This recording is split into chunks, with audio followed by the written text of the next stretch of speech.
There is an island in the middle of a river in Canada, one of the most visited cities on the continent, where the ground beneath the glass towers and the subway tunnels and the underground shopping malls holds a secret so significant that its full implications have never been integrated into how this country tells its own story.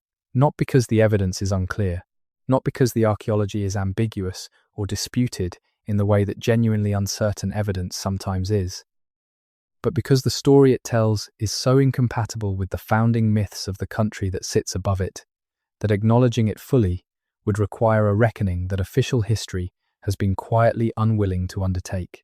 That island is Montreal, and what is beneath it is the ghost of a city. Not a small settlement, not a seasonal camp or a gathering site.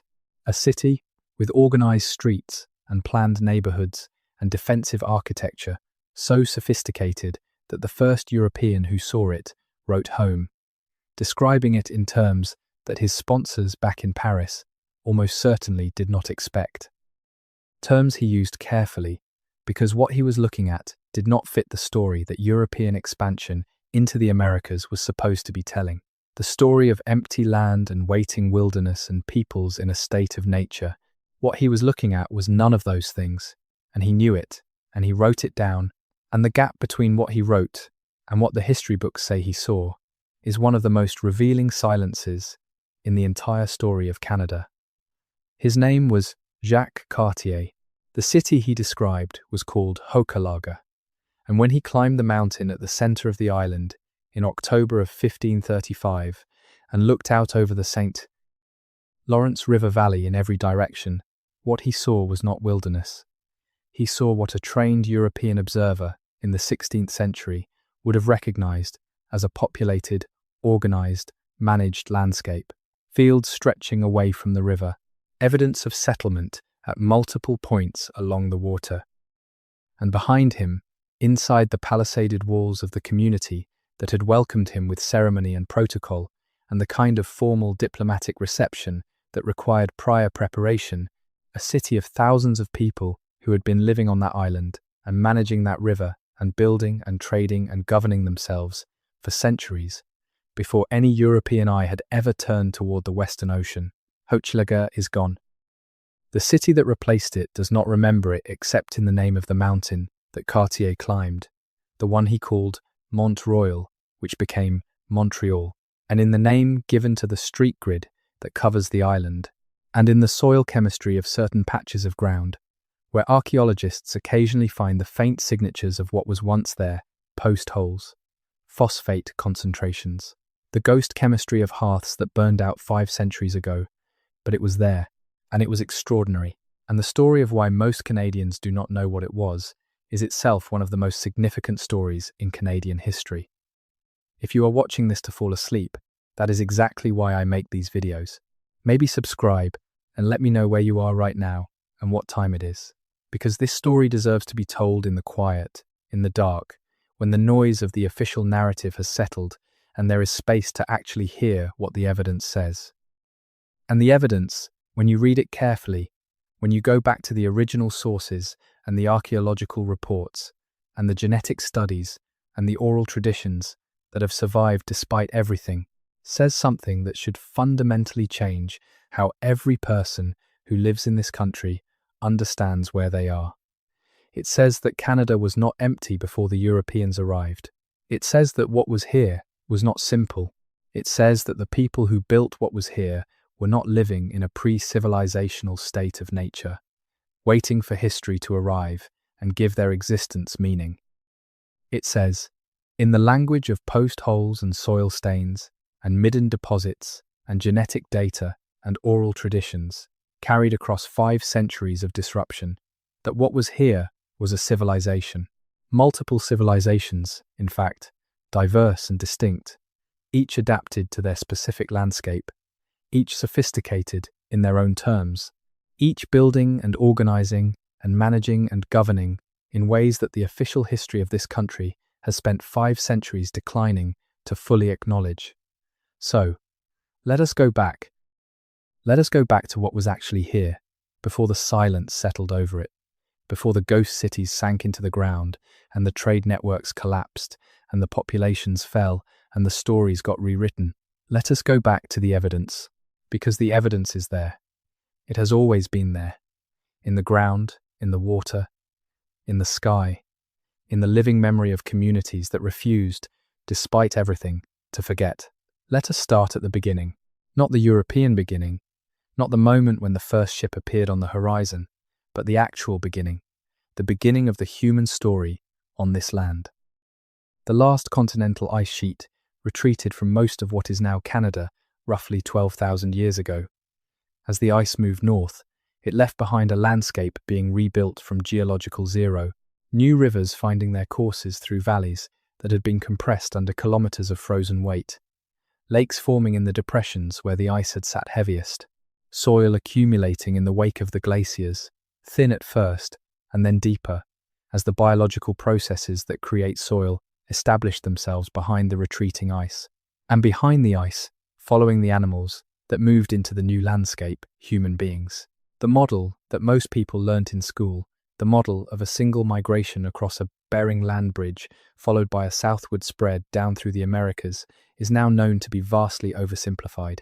The genetic evidence, the archaeological evidence, and the oral traditions of the peoples who have always lived here all point toward a much more complex history of arrival, of multiple migrations, multiple routes, populations that had been in place far longer than the official timeline acknowledges, groups meeting and mixing and separating over thousands of years in ways that produced the extraordinary cultural and linguistic diversity of pre-contact North America.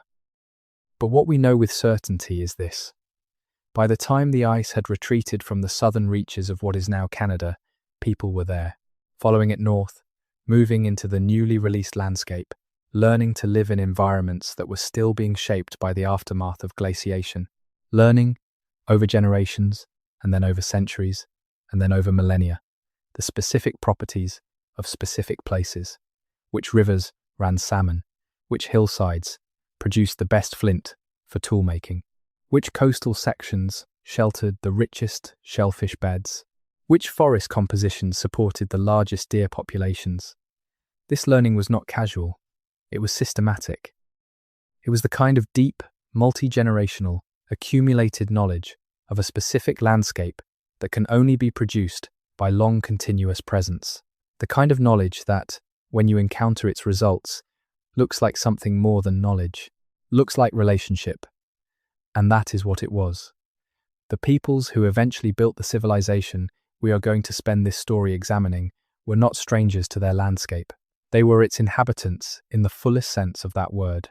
They had been living in specific relationship with specific places for so long that the relationship had shaped them as much as they had shaped the landscape. Their languages were full of the names of specific places and the specific properties of those places. Their ceremonies were oriented toward the cycles of specific rivers and specific forests and specific coasts. Their architecture was adapted to specific climates and specific materials.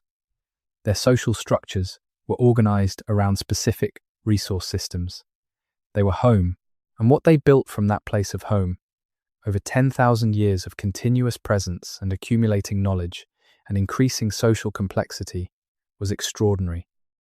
Let us begin with what may be the most dramatic single piece of physical evidence for the sophistication of what was built here before European contact. Let us begin with the account that Jacques Cartier wrote down on a cold October day in 1535, sitting somewhere on a mountain on the island now called Montreal, trying to put into language what he was seeing. Cartier had already spent time at Stadacona, the settlement near the site of present-day Quebec City, where he had been received with ceremony and had begun to piece together, through his two Iroquoian interpreters, the young men he had taken to France on his first voyage, and returned on his second, some understanding of the political landscape of the St. Lawrence Valley. He understood, or had begun to understand, that he was in a place with a structure, a place with recognized authorities and established protocols and ongoing political relationships between communities. Hochelaga was different from Stadacona in scale, and apparently in political standing.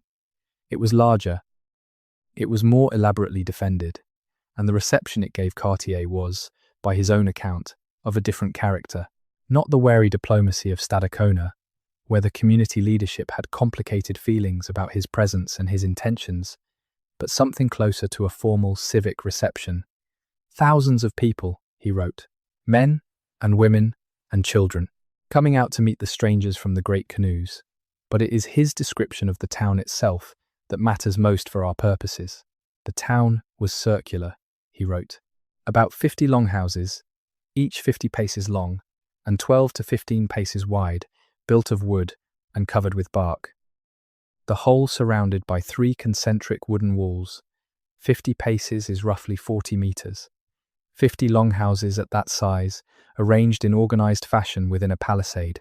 But it is the palisade itself that Cartier described with the most care, because what he was describing was military engineering of a sophistication that clearly surprised him. 3 rings of walls, the innermost ring reaching to a height of 2 lances, roughly 15 to 18 feet. The walls constructed not of random stakes but of vertical timbers, framed with horizontal beams at 3 different heights, with galleries, covered walkways, running along the inside of the walls at the top. The galleries stocked with rocks and stones for use in defense. The outer face of the walls constructed with a deliberate outward lean at the base to make scaling difficult. Read that description carefully. Overlapping perimeter defense with layered fighting positions, covered galleries for defenders, stacked approaches designed to slow or stop attackers, supply caches positioned at the points where they would be needed. This is not a fence around a village. This is a designed defensive system. It incorporates the same fundamental principles as the castle architecture that European military engineers had spent centuries developing, adapted to available materials and specific tactical conditions. The wood at Hochelaga has been gone for 480 years, but the knowledge that designed it is still visible in Cartier's description, and that knowledge was sophisticated inside the walls, the longhouses. Cartier was not an architect, and his descriptions of the longhouses do not give us every dimension we would want, but he gives us enough. The longest were roughly 50 paces, perhaps 40 meters, built with a curved roof profile, covered in bark, with smoke holes at intervals along the roofline. Central corridors with family compartments on either side. Hearths along the corridor, sleeping and storage platforms along the walls. We know more about Iroquoian longhouses from archaeological excavation at dozens of sites across Ontario and New York State than Cartier could have observed in a brief visit. The longest documented examples run to over 120 meters, housing anywhere from 60 to over 100 people under one roof. The structural system, curved poles set in the ground and bent to meet overhead, was engineered to carry the weight of bark cladding and to remain stable under the snow loads of Canadian winters. The interior spatial organization was not random.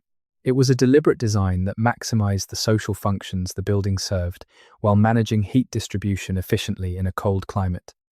400 meters of wall, 50 major structures, thousands of inhabitants, a defensive system incorporating principles of military engineering. This was Hochelaga, and Hochelaga was not the largest or the most significant settlement in the St. Lawrence Iroquoian world. Cartier was told about the river above and below, about other communities, about the political relationships between them. He was told that Hochelaga was one community within a larger political structure. That larger political structure, the civilization of the St. Lawrence Iroquoians, at the time of Cartier's voyages, is one of the least understood and most significant mysteries in Canadian history, because within 60 years of Cartier's visits, it was gone. The communities he had documented, the populations he had estimated in the hundreds of thousands, the political structure he had been given partial glimpses of, all of it had vanished from the territory he had travelled through. Where did it go? That question sits at the heart of this story. But before we can understand the disappearance, we have to understand the thing that disappeared. We have to understand what was actually built here in its full complexity before the silence came. So let us go deeper. Let us go past Cartier's description of Hochelaga, past the physical dimensions of one town observed on one autumn afternoon, and into the longer story of how the St. Lawrence Iroquoian civilization came to be what it was at the moment of contact. The Iroquoian-speaking peoples of the St. Lawrence Valley and the Great Lakes region had been developing their specific form of civilization for at least 1,000 years before Cartier arrived.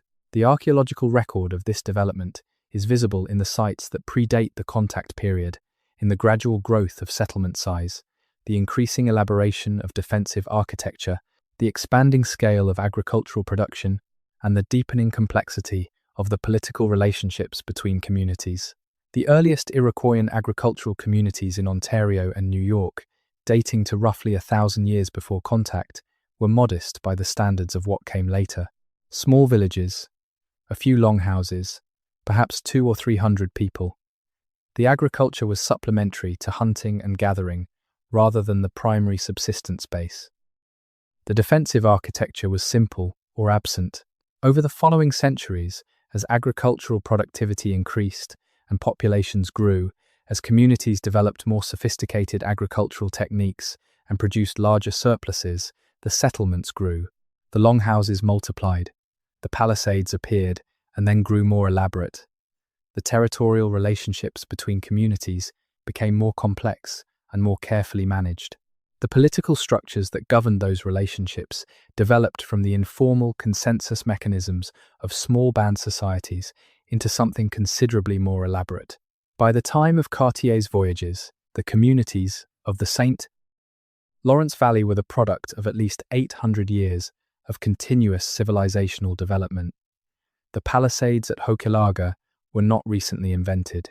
The political protocols that managed Cartier's reception were not improvised. The agricultural fields, visible from the river, were the product of generations of cultivation and soil management.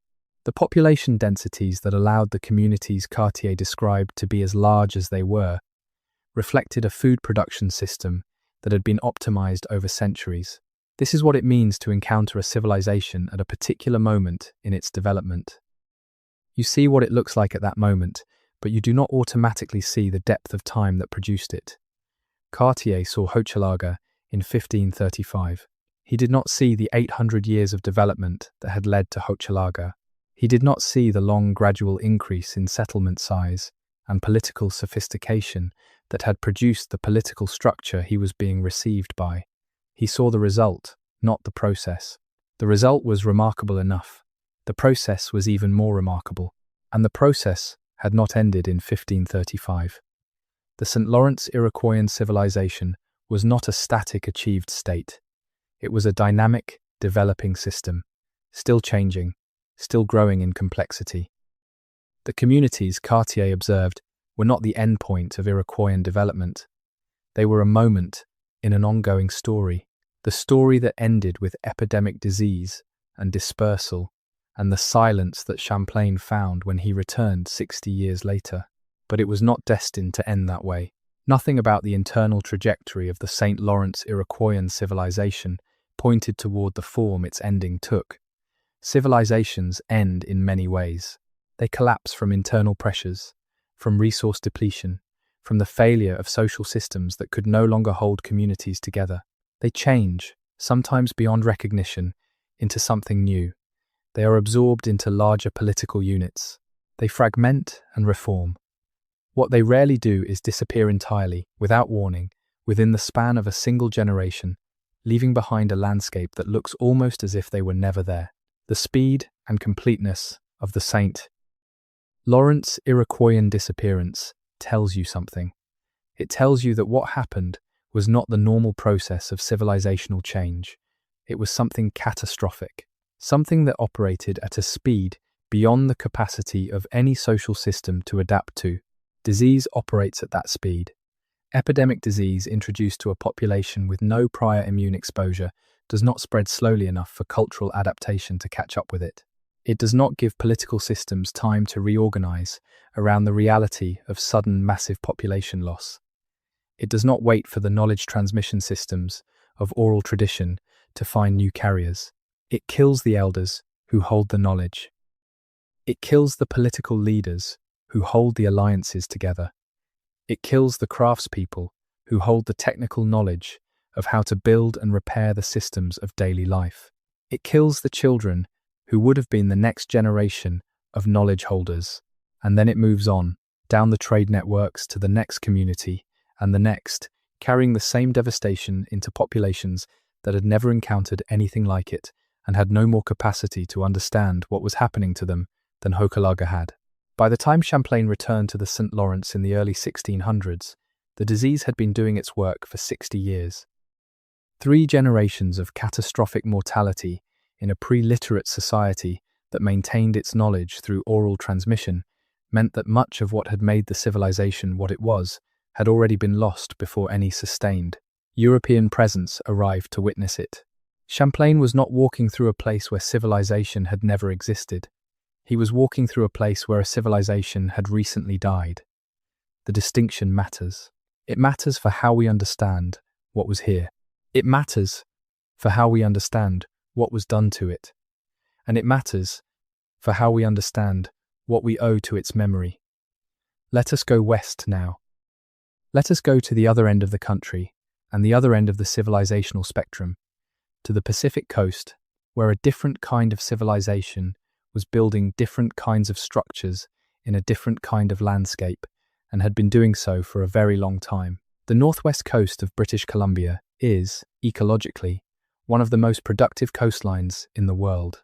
The convergence of cold Pacific currents with the warm air of the maritime climate produces a temperate rainforest environment of extraordinary biological richness. The forests are dense and old, dominated by western red cedar and Sitka spruce and Douglas fir, trees that grow to dimensions that Europeans accustomed to the managed, second-growth forests of their own continent found astonishing. The coastal waters are rich in marine life of every description. The rivers run salmon, millions of them, every year, in runs so dense that early European visitors described the water as seeming almost solid. This ecological richness was the foundation of a civilization that, by any meaningful definition of the term, was among the most sophisticated in pre-contact North America. The peoples of the northwest coast, the Haida and the Tsimshian and the Heiltsuk and the Kwakwaka'wakw and the Nuchar-Nulth and dozens of other distinct nations had been living on this coastline and developing their specific form of civilization for at least 10,000 years. The oldest securely dated occupation sites on Haida Gwaii, the archipelago off the northern coast of BC, date to roughly 12,000 years ago. Sites on the mainland coast are similarly ancient.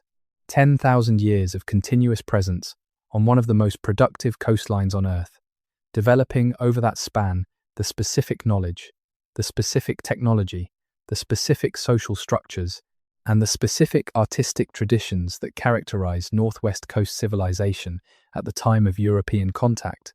The result was extraordinary. The great cedar plank houses of the Northwest Coast were, at the time of contact, among the most impressive buildings in pre-contact North America. They were not impressive in the way that the longhouses of the St. Lawrence Iroquoians were impressive, through their scale and their organization within palisaded enclosures. They were impressive in a different way. They were impressive in the precision of their engineering, in the sophistication of their structural systems, and in the degree to which their construction integrated practical function with ceremonial meaning, in a way that made them not just buildings, but statements. The structural system of a major Northwest Coast house began with the selection of specific trees, not just large trees. Specific trees with the right grain orientation, the right proportion of length to diameter, the right ratio of heartwood to sapwood. The selection of the right trees for the major structural members of a large house required a depth of knowledge about timber properties that most modern timber assessors would find humbling. The people who made those selections had been developing that knowledge for a very long time. Once the trees were felled, the structural timbers were rough-shaped with adzes, the same tool used for shaping wood across many pre-contact cultures, but applied here with a precision that produced surfaces of remarkable flatness.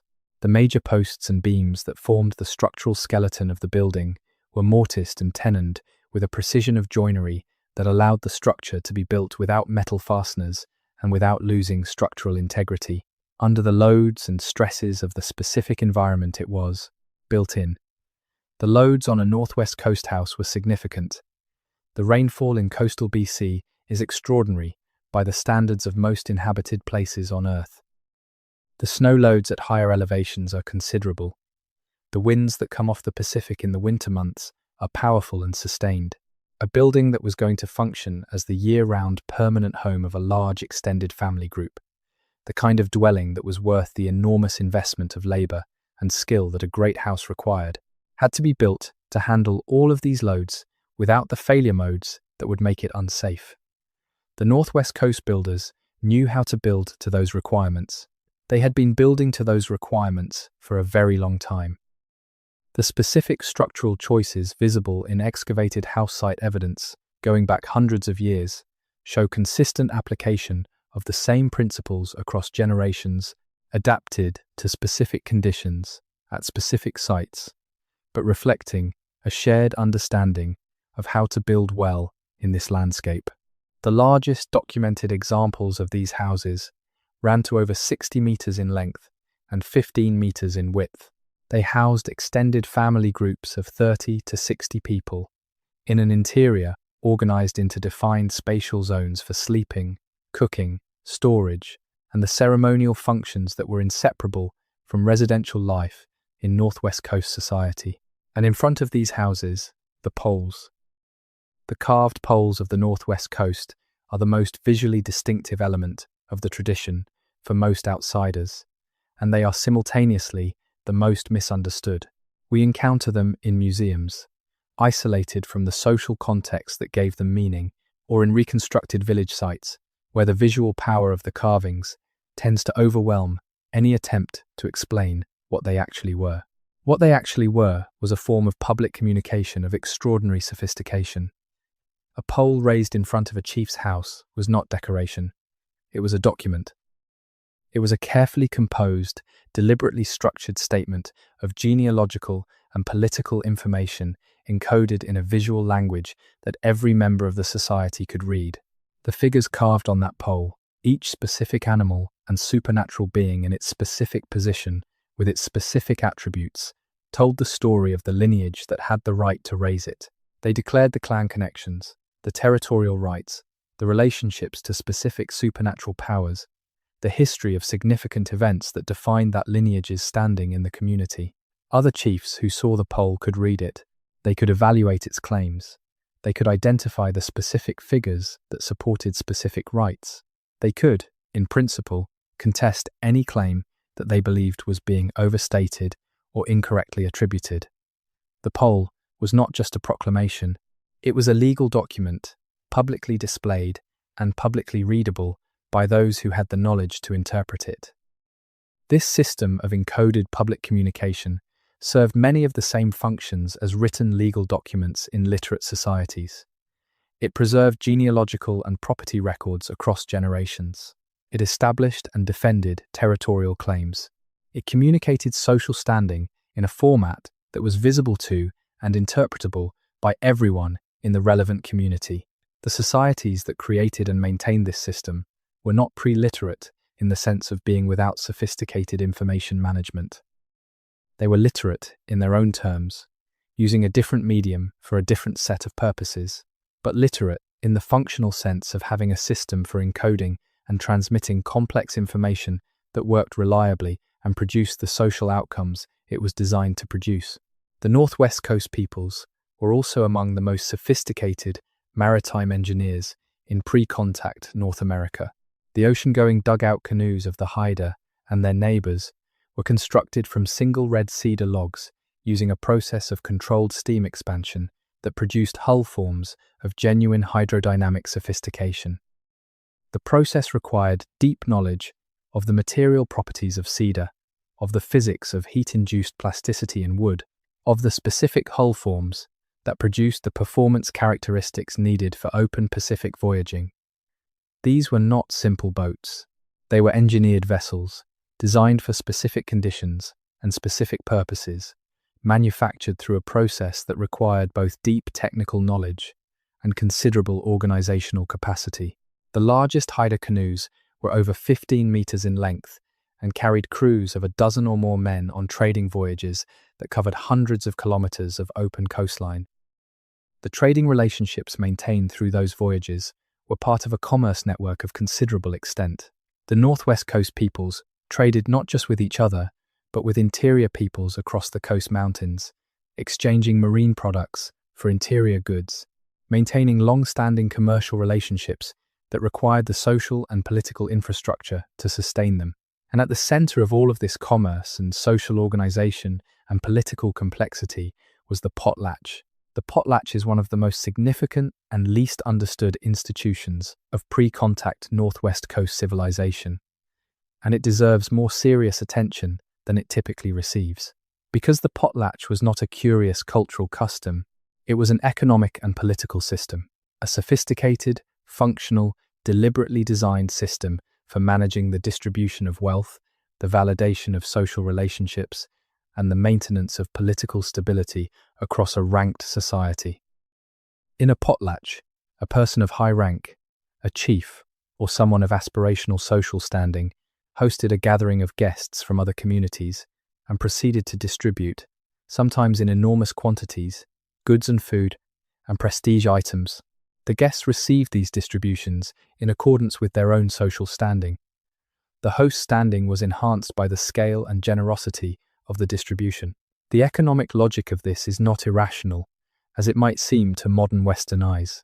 It is a form of distributed banking. When you accepted gifts at a potlatch, you incurred an obligation to reciprocate, with interest, at some future event. When you hosted a potlatch, you were calling in the obligations that previous distributions had created while generating new ones. The circulation of wealth through the potlatch system ensured that no single group could accumulate enough to destabilize the broader social equilibrium. It ensured that in times of localized hardship, resources flowed from areas of abundance to areas of need through the mechanism of obligation and reciprocity.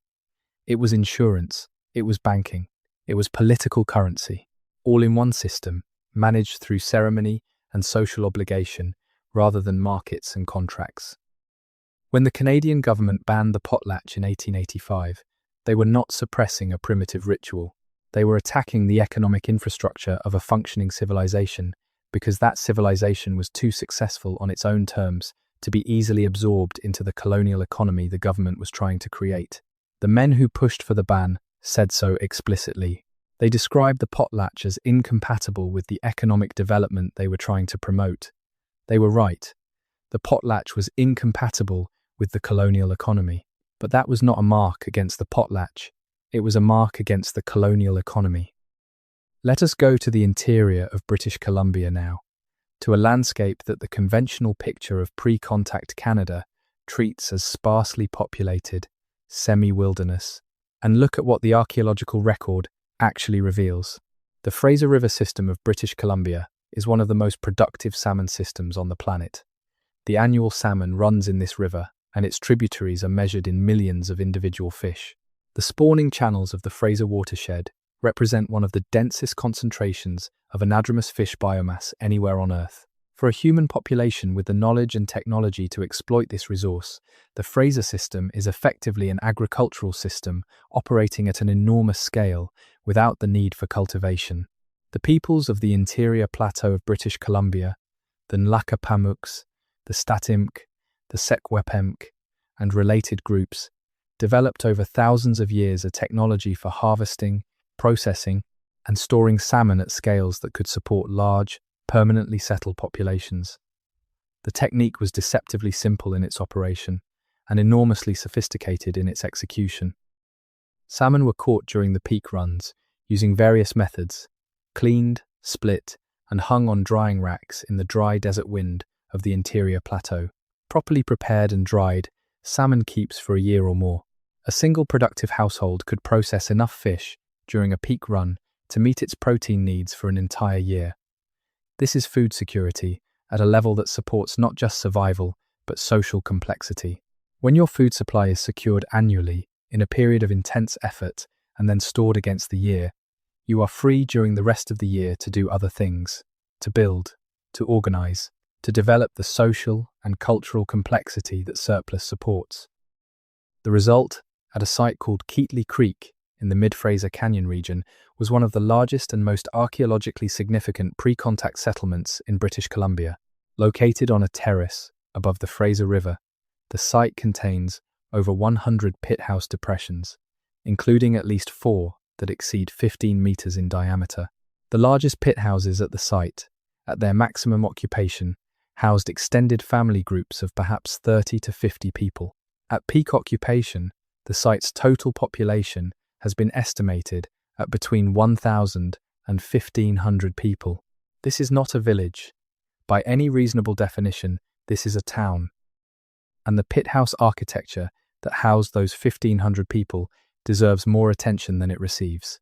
The pit house is not a primitive form of shelter, despite the temptation to see it that way. It is an extraordinarily sophisticated, climate-adapted architecture developed over centuries of refinement to solve the specific environmental problem of providing comfortable, energy-efficient shelter in a climate of extreme winter cold and extreme summer heat. The construction process began with excavating a circular depression in the earth, typically 1 to 1.5 meters deep. Timber posts were set in the depression to support a conical roof frame, which was then covered with a combination of earth and sometimes bark. Entry was through the smoke hole in the roof by means of a notched log ladder. The fire inside the house tended carefully to maintain warmth without excessive smoke, heated both the interior air and the earth walls of the depression, which acted as thermal mass, slowly releasing stored heat through the long, cold nights. The result was a dwelling that maintained livable temperatures with dramatically less fuel than a comparable above-ground structure that was structurally stable under the snow loads of interior plateau winters, and that could be built entirely from locally available materials by a family group in a matter of weeks. It was also, importantly, largely invisible from a distance, a defensive advantage in a landscape where intergroup conflict was a real possibility. Keatley Creek was occupied continuously for roughly 1,800 years. 1,800 years of continuous occupation at a single location, building and rebuilding and maintaining the same fundamental community through all the changes and pressures that 1,800 years contains. This is not the behavior of a mobile, seasonally nomadic people living without attachment to place. This is the behavior of a settled civilization with deep roots in a specific landscape. And the economic system that supported Keatley Creek was not a simple matter of catching fish.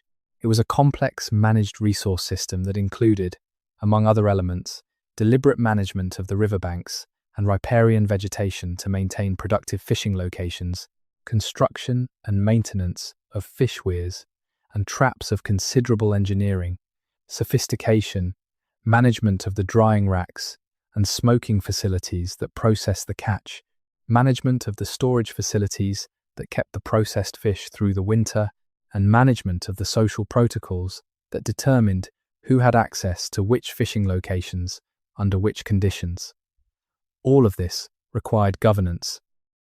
It required recognized authorities with the legitimacy and the practical capacity to manage shared resources in ways that maintained the community's productivity without creating the resentments and conflicts that unmanaged resource competition produces. The social structure visible at Keatley Creek through the differential size and positioning of the pit houses suggests that this governance involved recognized social ranking, that some families had higher status and better access to productive resources than others, and that this differential access was managed through cultural mechanisms that the archaeological record reflects but cannot fully reconstruct. Social complexity, built on fish, in the BC interior. The evidence from Keatley Creek is not unique. Similar pit house sites, many of them comparable in scale to Keatley Creek or larger, are documented throughout the Mid-Fraser Canyon and across the interior plateau. The landscape of this region was, at the time of first European contact, far more densely populated and far more thoroughly organized than the standard account of pre-contact BC allows, and the population of this region at contact was itself far smaller than it had been before contact, because the same pattern of pre-contact epidemic disease that devastated the St. Lawrence Iroquoians operated here as well. European goods moved through trade networks into the interior of BC long before European people did, and disease moved with those goods. By the time the first European explorer actually walked through the interior of BC, the population had already been reduced by epidemic exposure that the affected communities had no way to understand or resist. What the first European explorers saw in the interior of BC was the aftermath of a catastrophe. They saw the survivors of a civilization that had been much larger and much more complex than what remained. They concluded, because that was what their frameworks required them to conclude, that what they were seeing was all there had ever been. It was not. What had been there before the disease waves was the civilization we are describing, the one that built Keatley Creek and the fish weir systems, and the managed salmon fisheries, and the trail networks that connected interior communities across the mountain ranges of the BC interior. Now let us go to the other side of the country, to the territories of the peoples of the Great Lakes and the Canadian Shield, and look at what was being built there in a time frame that the standard account of Canadian history almost entirely ignores. The mound-building traditions of eastern North America extended well into what is now Canada, and the Canadian examples, while less famous than the spectacular earthworks of Ohio and Illinois, are significant enough to completely overturn the picture of the Great Lakes region as sparsely populated wilderness in the pre-contact period. The Rainy River district of northwestern Ontario, near the border with Minnesota, contains one of the most significant concentrations of pre-contact earthworks in Canada.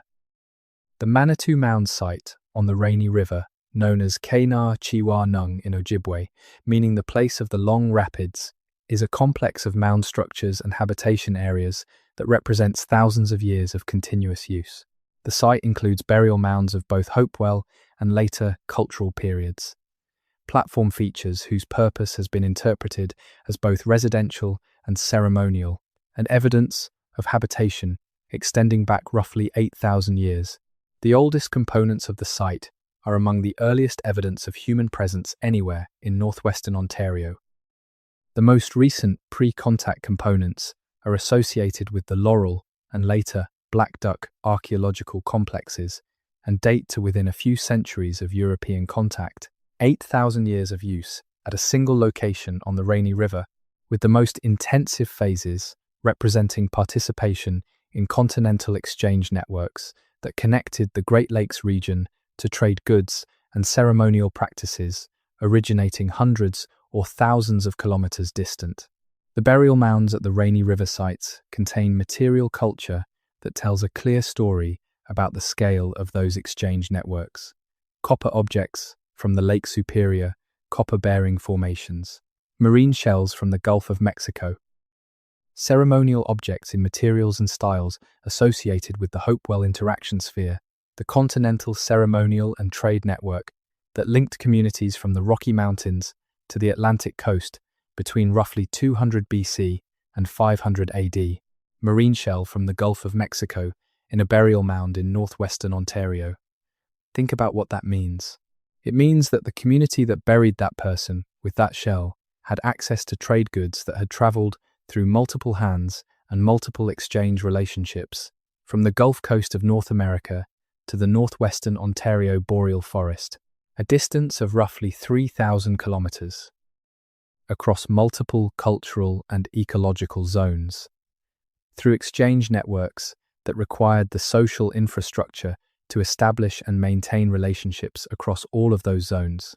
This is not the behavior of an isolated, disconnected population.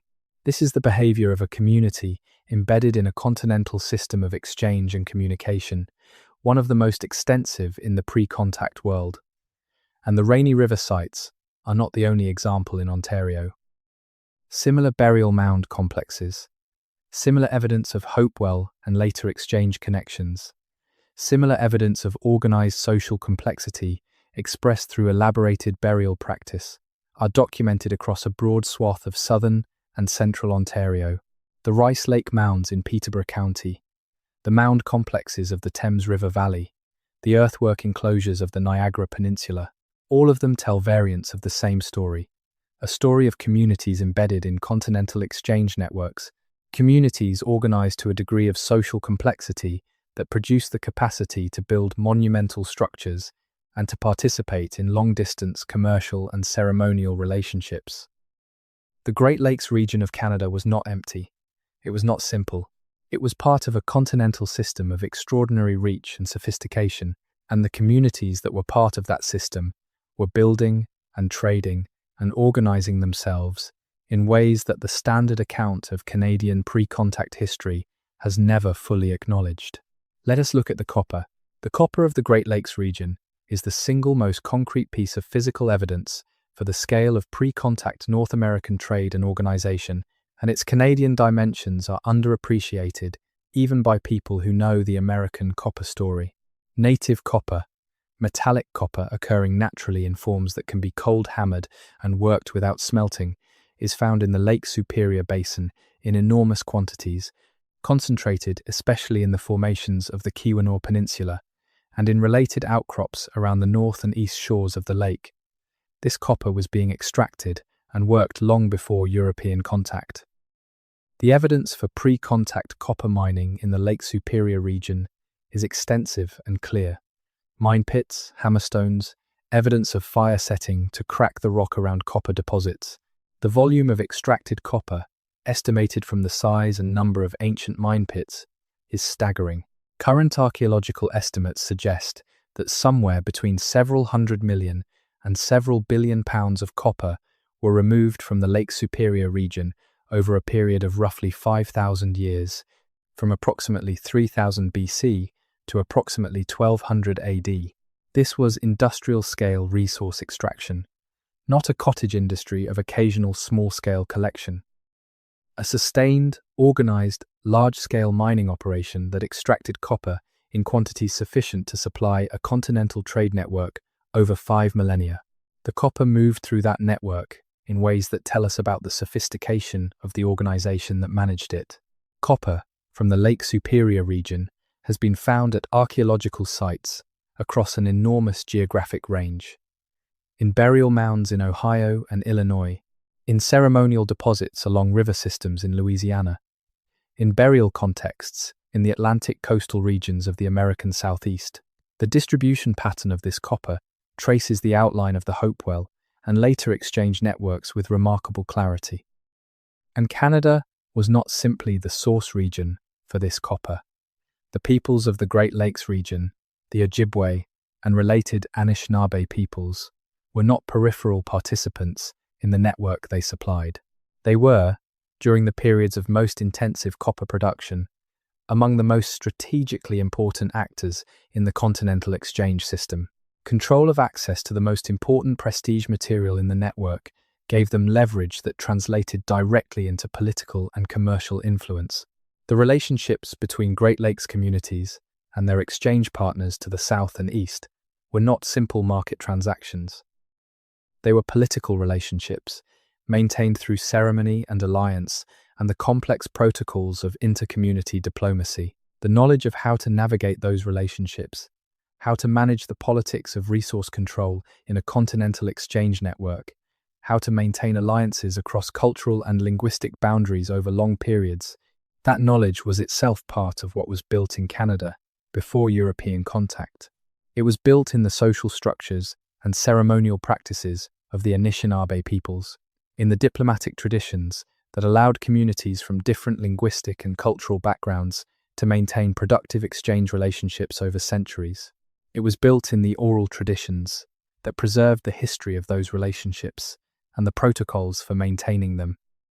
It was built in the organizational capacity of the mining communities themselves, in the ability to coordinate the extraction and processing of large quantities of copper across a resource region that extended hundreds of kilometers. It is easy to overlook this kind of civilization because it does not leave behind the kinds of physical signatures that are easily recognized. It does not build in stone. It does not produce the monumental architecture that makes ancient civilizations legible to the casual observer. But the legibility of a civilization is not a measure of its sophistication. It is a measure of the specific choices it made about how to express that sophistication.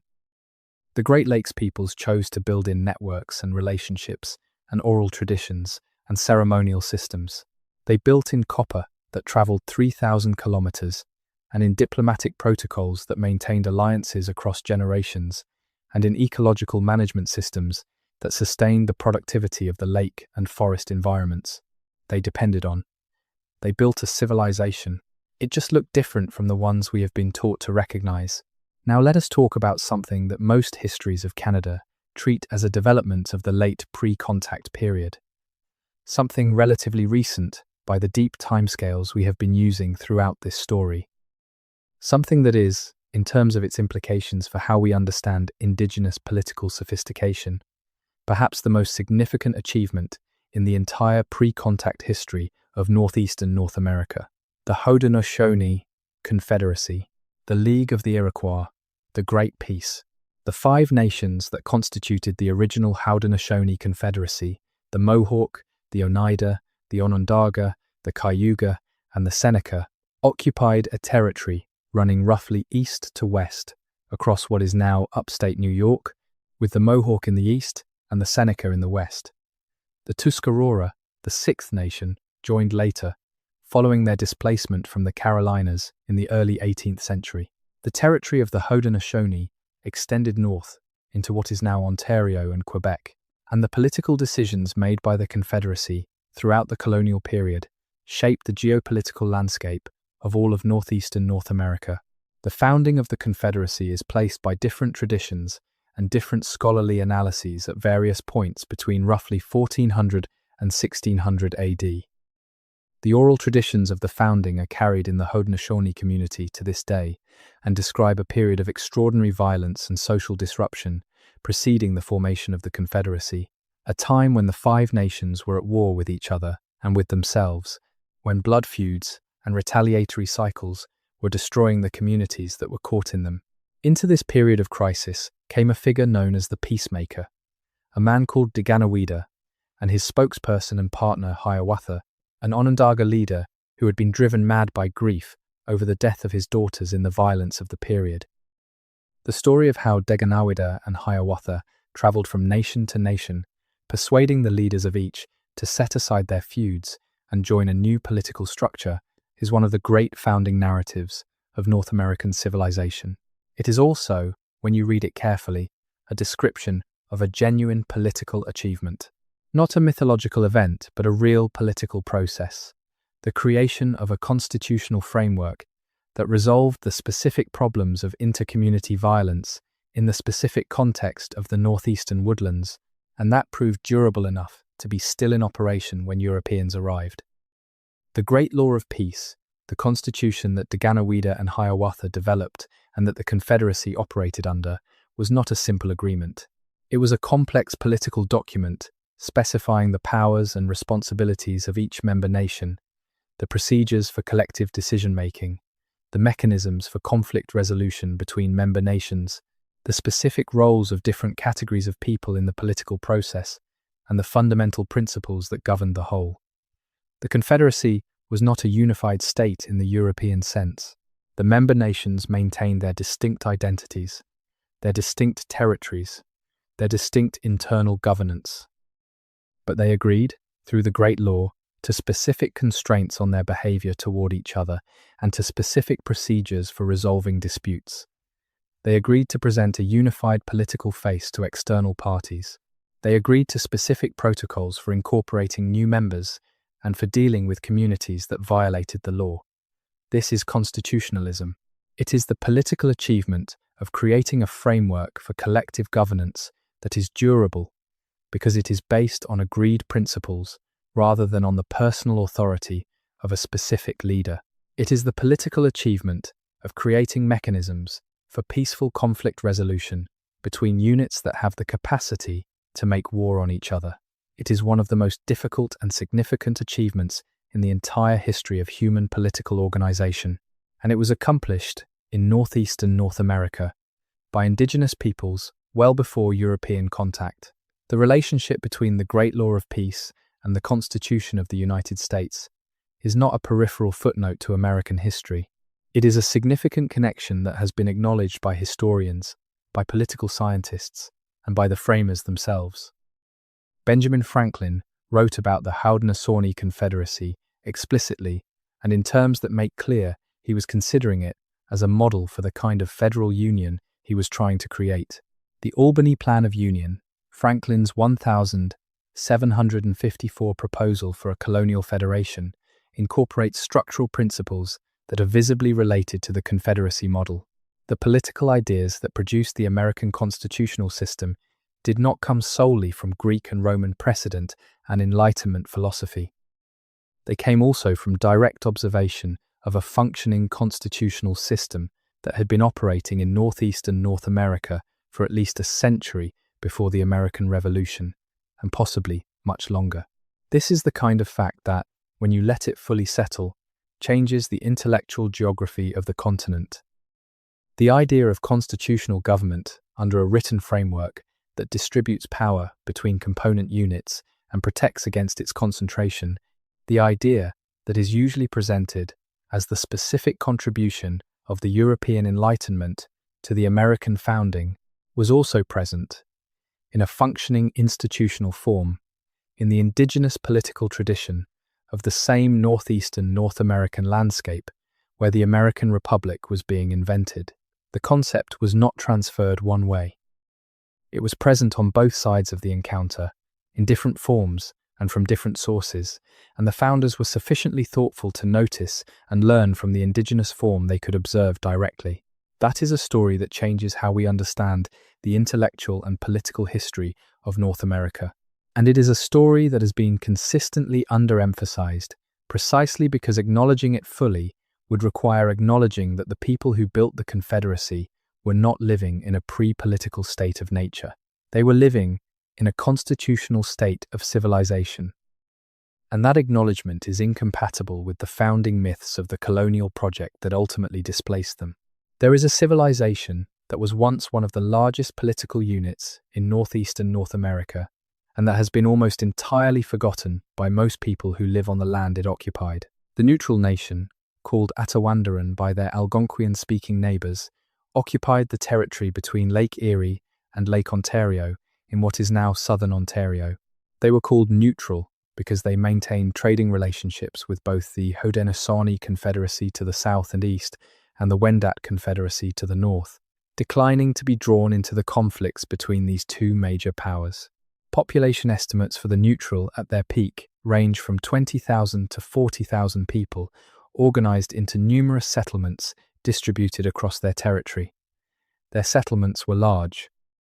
Some of the most extensive palisaded Iroquoian town sites in the Ontario archaeological record are associated with the neutral nation. When you survey their territory and map the sites, what emerges is a picture of a densely inhabited landscape with multiple large communities maintaining productive relationships with each other and with the broader continental exchange networks. And then, in 1650 and 1651, the neutral nation ceased to exist as an independent political entity. The Haudenosaunee Confederacy, in a series of military campaigns, dispersed the neutral population. Their settlements were destroyed. A substantial portion of the population was killed or captured, with survivors absorbed into Haudenosaunee communities. Within 5 years, one of the largest pre-contact political units in northeastern North America had been entirely eliminated. The territory of the neutral nation is now under the cities and farms of southern Ontario. Their towns are archaeological sites, studied insufficiently, known to specialists and essentially unknown to the general public. But they were there. They built there. The evidence of what they built is in the ground beneath some of the most densely populated land in Canada. The physical evidence of what the neutral nation built is still accessible to anyone willing to look for it. Soil chemistry surveys of their former territory reveal the phosphate signatures of sustained occupation across multiple large sites. The palisade lines of their major settlements have been partially traced through archaeological survey. The material culture of their communities shows the same participation in continental exchange networks that characterized all of the major Iroquoian political units of the period. The same copper, the same ceramic traditions, the same evidence of sustained relationships with communities across the broader landscape of northeastern North America.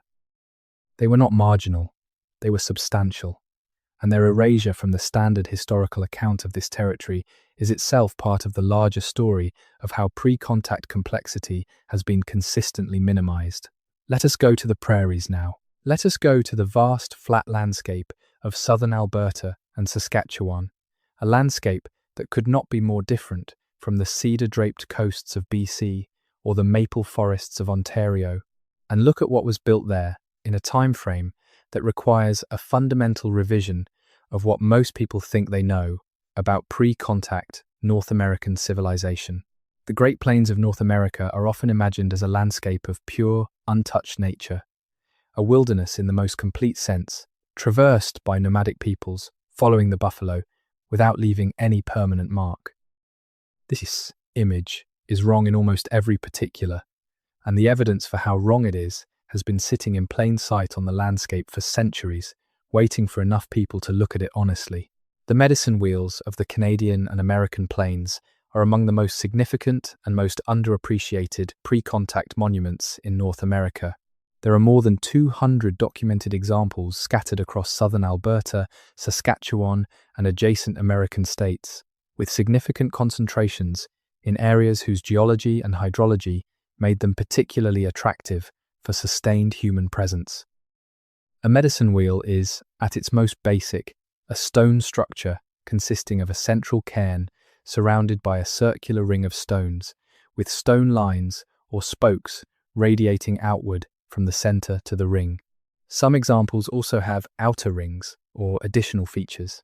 The name medicine wheel was applied by European observers and does not correspond to any indigenous term for these structures, but it has become the standard archaeological designation.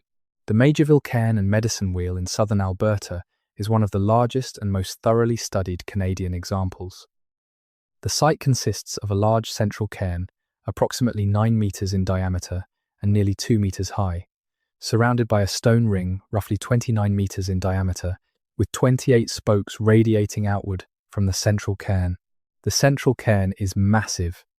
It is constructed from hundreds of tons of stone that was carried to the site from sources sometimes miles distant. The construction of this cairn alone represented an enormous investment of collective labor that could only have been organized and directed by a community with the social structure to mobilize it. Radiocarbon dating of materials from the base of the cairn has produced ages of approximately 5,000 years. The Majorville Medicine Wheel is, at its oldest layers, roughly contemporaneous with the earliest phases of Stonehenge in England. 5,000 years. Continuously used, continuously visited, with new material added at the top as the centuries passed and new generations came to the site, for 5,000 years. This is not a casual monument. This is not something built spontaneously by a small group of individuals and then forgotten. This is a site that was important enough to be maintained and returned to for 50 centuries.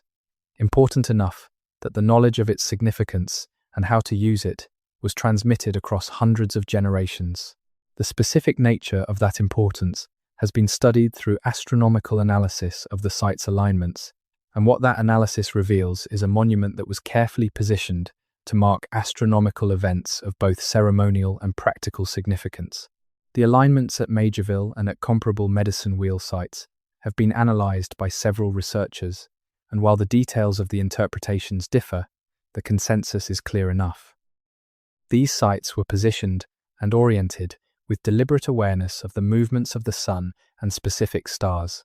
The spoke alignments at some sites mark the rising and setting points of first magnitude stars whose seasonal appearances were used as calendrical markers by the peoples of the plains. This is applied astronomy, not casual sky watching. The deliberate use of observed astronomical phenomena to create a physical, permanent record of the celestial events that define the seasons and the ceremonial calendar. The construction of monuments that embodied and preserved that knowledge in a form that would outlast any individual observer. The knowledge required to build a medicine wheel with deliberate astronomical alignments is not trivial. It requires systematic observation of stellar rising and setting points across multiple years. It requires understanding of the relationship between stellar positions and seasonal change, which is counterintuitive and requires sustained, careful observation to grasp. It requires the ability to translate observed sky positions into ground positions with sufficient precision to produce alignments that are meaningful rather than accidental. And it requires the organizational capacity to translate all of this knowledge into the construction of a physical structure. The peoples of the Canadian plains were doing all of this 2,000 to 5,000 years ago, in a landscape that Canadian history describes as empty wilderness. Now let us go north. Let us go to the Arctic, to the territories of the Thule people and their Dorset predecessors, and look at what was built there in conditions so extreme that most people cannot imagine human beings surviving in them at all, let alone building anything of lasting significance. The peoples of the Canadian Arctic have been meeting and responding to the most demanding environmental challenges in the inhabited world for roughly 5,000 years, and the solutions they developed to those challenges represent some of the most sophisticated applied engineering in pre-contact North America. The Thule people, who arrived in the Canadian Arctic from Alaska roughly 1,000 years ago and whose descendants are the modern Inuit, developed a technology suite for Arctic survival that was, in the specific context of the Arctic environment, more sophisticated than anything available to the European explorers who would eventually come looking for the Northwest Passage. European explorers in the Arctic died. They died because they were equipped and organized for a different environment, because their clothing and their food and their methods of travel were not adequate to the specific demands of the high Arctic in winter. The Thule had been surviving in the same environment for 1,000 years because they had solutions that worked. Not solutions adopted for convenience, but solutions refined through generations of accumulated experience with the specific properties of specific materials in specific conditions. The Kamutiak, the Inuit sled, is a masterpiece of materials engineering.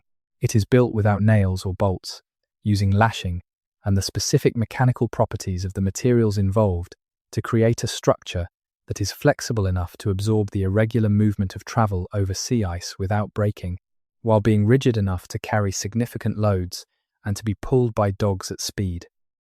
The specific design that achieved this combination of properties was not intuitive. It was developed through centuries of experimentation and refinement in a context where failure meant death. The Kajak, the kayak, is similarly sophisticated. Its skin-on-frame construction, using a framework of wood or bone covered with skin lashed tightly to create a waterproof shell, produces a vessel that is extraordinarily lightweight and maneuverable, warm enough to be used in near-freezing water, and designed in its cockpit dimensions to be sealed against swamping by the paddler's body and clothing. The Greenland and Eastern Arctic kayak designs that were the ancestors of every modern kayak were the product of the same kind of sustained, systematic, generational refinement that produced every other element of the Thule technology suite. The igloo deserves particular attention because it is perhaps the most cognitively demanding of all the Thule architectural achievements. A snow house, built entirely from snow, seems like it should be a simple structure. It is not. It is a dome constructed from blocks of a specific type of snow, cut to specific dimensions, laid in a specific spiral pattern that produces a self-supporting arch without the use of any temporary scaffolding. The engineering of the dome requires understanding of the specific structural properties of the specific type of compacted snow being used, the specific geometry of a self-supporting dome structure, and the thermal dynamics of a small enclosed space heated by body heat and a small seal oil lamp. The result is a structure that maintains a livable interior temperature in conditions of extreme cold, that can be built in a few hours from completely locally available materials, that is structurally stable against the winds that are characteristic of Arctic weather, and that can be dismantled and rebuilt wherever needed. It is, in its specific context, optimal architecture. Not primitive architecture, optimal architecture. The Thule were also the most successful large animal hunters in the pre-contact Americas. The hunting of bowhead whales, which can exceed 20 meters in length and weigh over 100 tons, from open-skin boats with hand-thrown harpoons in the waters of the Canadian Arctic, is an undertaking of almost incomprehensible difficulty.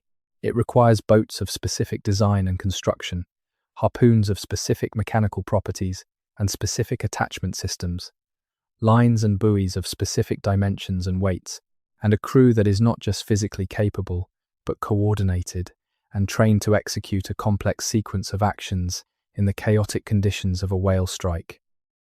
The organizational system that made this possible, the role of the umialik or boat captain as the center of a web of social obligations that provided crews, equipment, and distribution rights, is itself a sophisticated social technology. The umialik was not simply a skilled hunter. He was the manager of a complex cooperative enterprise, responsible for maintaining the social relationships that made the enterprise possible and for distributing the results of its success in ways that maintained the community's cohesion. The Thule civilization was built from whale bones and seal oil, and the specific forms of social organization that made sustained survival in the most demanding inhabited environment on Earth possible. It was as sophisticated, in its terms, as any of the civilizations we have described in the more temperate regions of the country. It was just sophisticated in response to different problems. The Dorset culture that the Thule displaced when they expanded eastward had itself been in the Canadian Arctic for roughly 3,000 years before Thule arrival and represents an equally remarkable adaptation to the Arctic environment. The Dorset people worked with different technologies and different social structures than the Thule, but they produced art, they built elaborate structures, and they maintained continuous habitation in conditions that were genuinely lethal to any unequipped human being.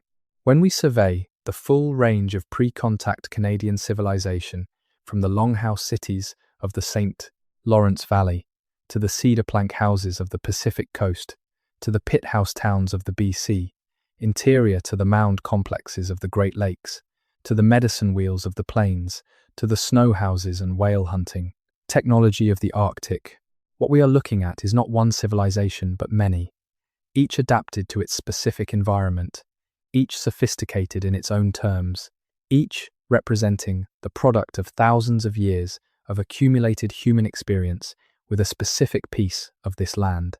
But they were all connected, not in the sense that there was a single political authority over all of them, which there was not, but in the sense that the trade networks and the exchange relationships and the movement of people and ideas across the landscape connected them into something that functioned, at the continental scale, as a system. The copper from Lake Superior that ended up in a burial mound in northwestern Ontario was connected to the copper that ended up in ceremonial contexts in Louisiana through a chain of exchange relationships that linked communities across an enormous geographic range. The salmon from the Fraser River that fed the pit house towns of the BC interior was connected to the marine products that the Haida traded north and south along the coast through the social relationships and trade protocols that connected those communities. The knowledge systems and ceremonial practices that connected the medicine wheel builders of the Alberta Plains to the mound builders of southern Ontario reflected a shared participation in the broader networks of information and meaning that linked communities across the continent. This was not wilderness. This was a managed, organized, deeply inhabited landscape held in a web of human relationships and human knowledge that had been developing for 10,000 years. And that was, at the time of first European contact, still developing, still growing in complexity and reach and sophistication. And then the disease came. The disease came before the settlers. That is the single most important fact about the relationship between European contact and the pre-contact civilizations of Canada, and it is the single most consistently overlooked fact in the standard account of that relationship. By the time European settlers began arriving in significant numbers, by the time the Hudson's Bay Company was establishing its trading posts in the subarctic, and the French and British were competing for influence in the Great Lakes, and the Pacific Coast traders were beginning their systematic commercial engagement with the Northwest Coast peoples, the diseases that would ultimately reduce indigenous populations across North America by between 50 and 90% in most regions, had already been doing their work for decades, sometimes for more than a century. The mechanism was trade, the same networks that moved copper from Lake Superior to Louisiana and salmon from the Fraser to the coast moved everything else that moved through human populations, including pathogens. European fishermen, working the Grand Banks off Newfoundland from the late 1400s onward, made landfall regularly to dry and salt their catch, and those brief contacts introduced the diseases of the Old World into indigenous communities that had no prior exposure. Those diseases moved inland along the existing trade networks, reaching communities that had never seen a European, killing people who had never heard of the continent across the ocean. By the time Cartier sailed up the St. Lawrence in 1534, the communities he encountered had already been exposed to decades of disease mortality moving through the trade networks. The populations he estimated in the hundreds of thousands were already reduced from what they had been before the disease arrived. The civilization he was observing was already in decline, not from contact with the specific Europeans he represented, but from contact with the broader European disease environment that had preceded, sustained European presence by a generation or more. And by the time French settlers were attempting to establish permanent communities in the Street Lawrence Valley in the 1530s and 1540s, by the time the Iroquoian communities that had given Cartier such a clear picture of pre-contact civilization were already weakening from epidemic mortality, the window for European observation of that civilization at its full strength had already closed. What Cartier saw in 1535 was not the peak, it was the beginning of the descent. This matters for how we understand everything that followed. The entire colonial history of Canada, the displacement of indigenous peoples from their territories, the dismantling of their political structures, the suppression of their cultural and economic systems, all of it took place in the context of a civilization that was already weakened, already reduced, already robbed of much of the social and organizational capacity that had made it what it was before the disease arrived. The colonial project did not displace a civilization at the height of its powers. It moved into the wreckage of a civilization that had already been catastrophically damaged by forces it had no capacity to understand or resist. And then it prevented the recovery that might otherwise have happened through the sustained, deliberate suppression of everything that remained. This is the context that the official history of Canada has been unwilling to fully engage with. Because engaging with it fully requires acknowledging not just that Indigenous peoples were treated badly in the colonial period, which is the concession that official history will sometimes make. It requires acknowledging that what was treated badly was a sophisticated, complex, accomplished civilization that had been building something remarkable on this land for 10,000 years, and that the treatment of it was not just a moral failure, but a civilizational catastrophe whose consequences extend far beyond the communities that directly experienced it. The knowledge that was lost when the civilization was damaged is knowledge that this country needs. The ecological management systems that maintain the productivity of this landscape for 10,000 years are more relevant to the challenges of the 21st century than the agricultural and resource extraction systems that replaced them. The political structures that maintained cooperation across diverse and competing communities over long periods have more to teach us about governance in complex societies than most of the models that were imposed in their place. The civilization was not inferior. It was differently sophisticated, adapted to different challenges, expressed through different forms.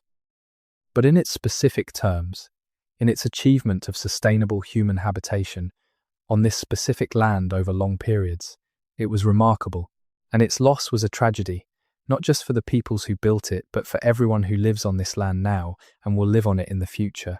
Let us look now at something that has been sitting in plain sight in the historical record for 5 centuries and that has never been fully incorporated into the mainstream story of Canadian history.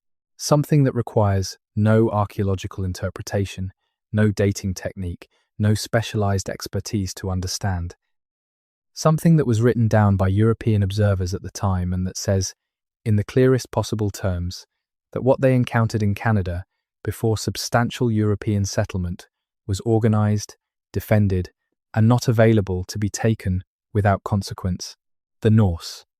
In roughly 1000 AD, a Norse explorer named Leif Erikson, following reports from earlier voyagers who had been blown off course and glimpsed an unknown coastline, sailed west from Greenland and found a land he called Vinland. The Norse sagas, the Grænlendinga saga and the Eirik saga Rautha, both describe multiple Norse voyages to the shores of what was clearly northeastern North America, and the physical evidence confirming those voyages is now irrefutable.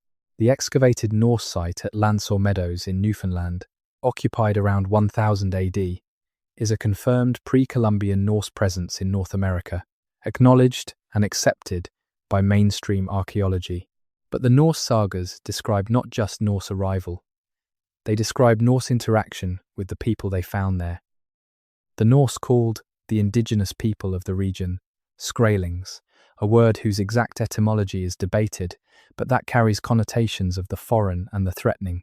The sagas describe a series of encounters between the Norse settlers and the Skraelings, beginning with trade and ending with conflict severe enough that the Norse ultimately abandoned their settlement.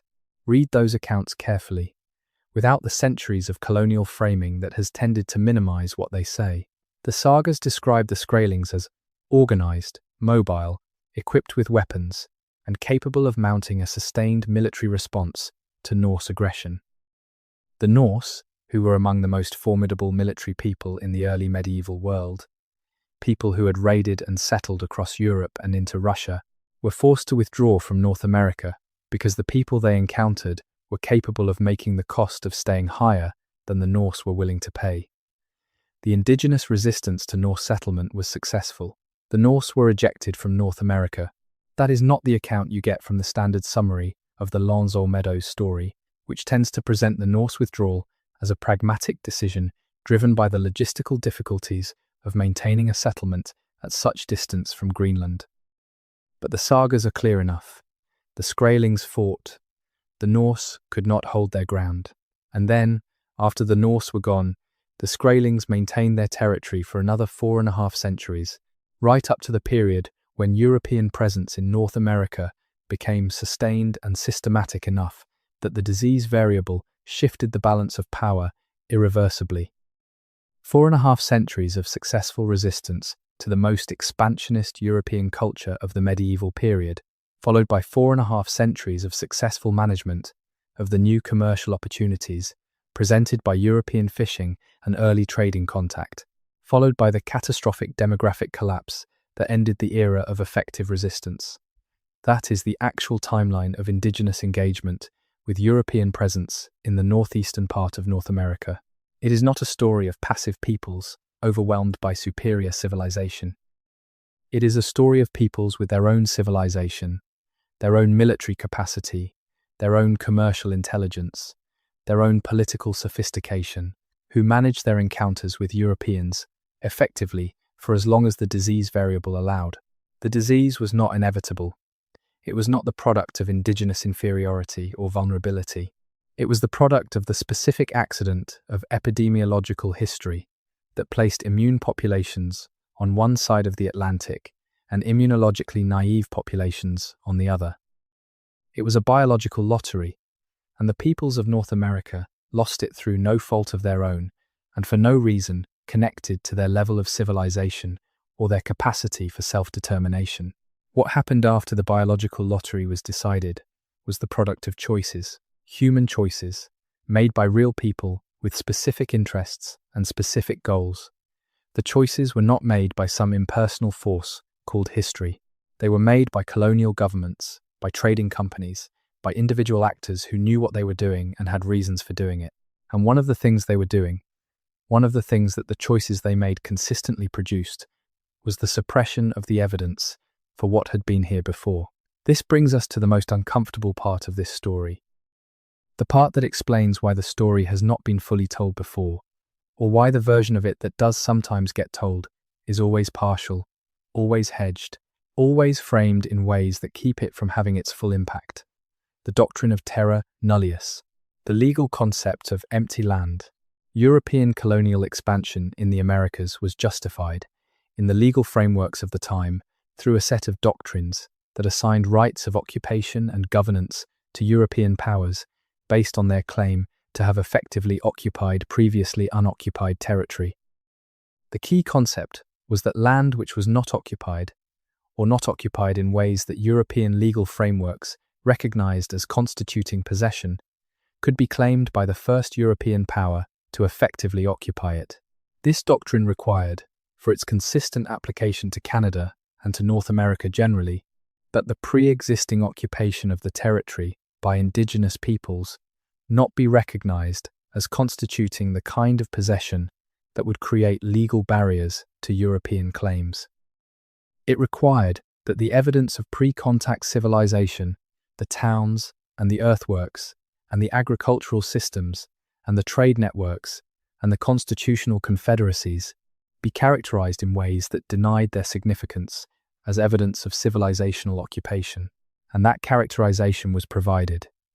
Not once, not in a single dishonest document, but consistently, across decades and centuries of colonial scholarship and colonial education, by a series of intellectual and institutional choices that reinforced each other and that produced the framework within which Canadian history was taught and understood for generations.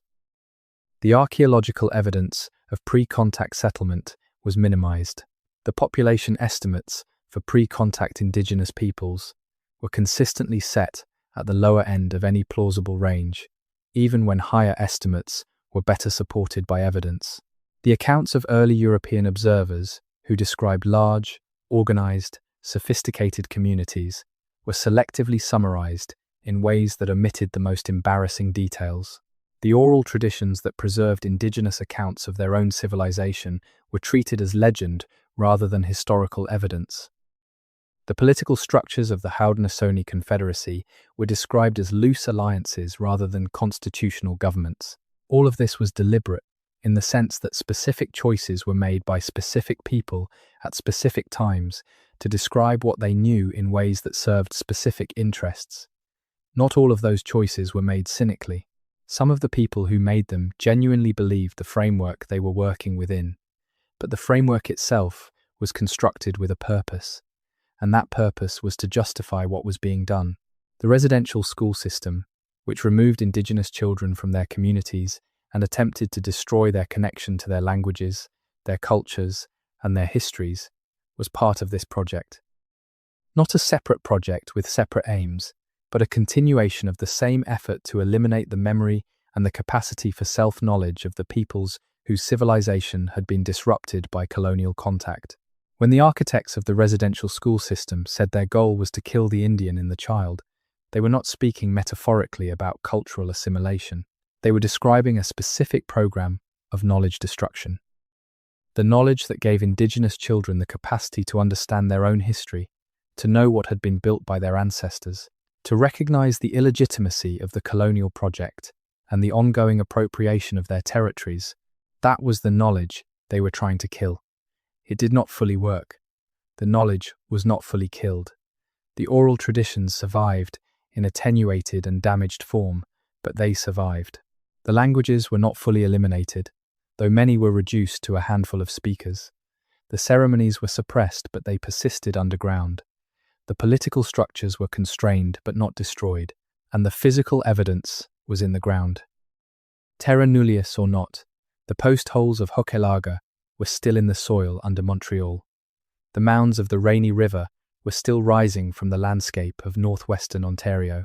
The copper artifacts were still in their burial contexts across the Great Lakes region. The medicine wheels were still on the Alberta prairie. The fish weir stakes were still in the bed of Lake Couchiching. The evidence was there. It did not require anyone to maintain it, or protect it, or transmit it. It was in the ground, waiting to be found by people with the training to read it and the courage to say clearly what it said. That courage has been in short supply in official Canadian history.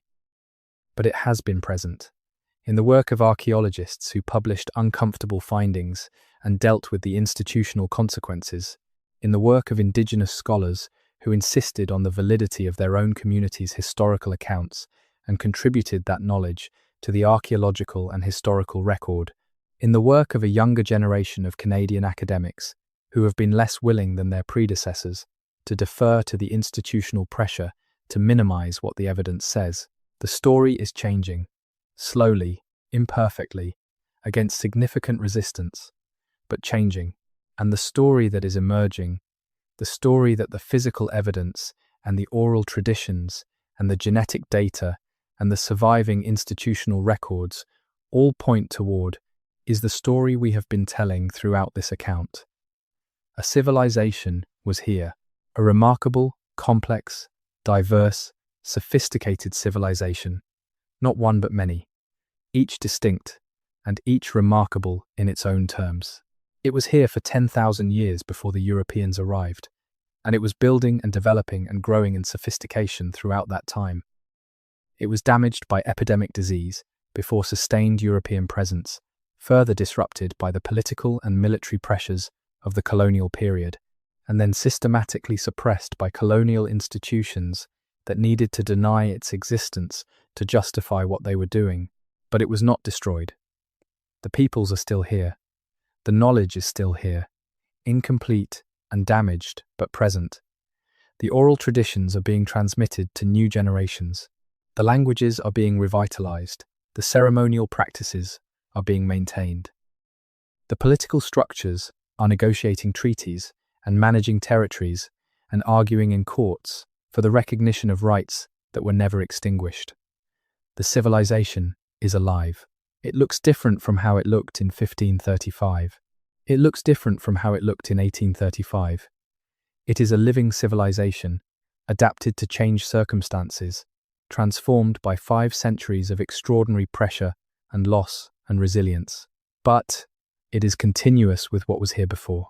It carries forward in the knowledge and the practice and the relationships and the governance of living communities, the accumulated inheritance of 10,000 years of human presence on this land. And that inheritance, that specific accumulated knowledge of how to live in relationship with this specific landscape, is not just culturally significant, it is practically essential.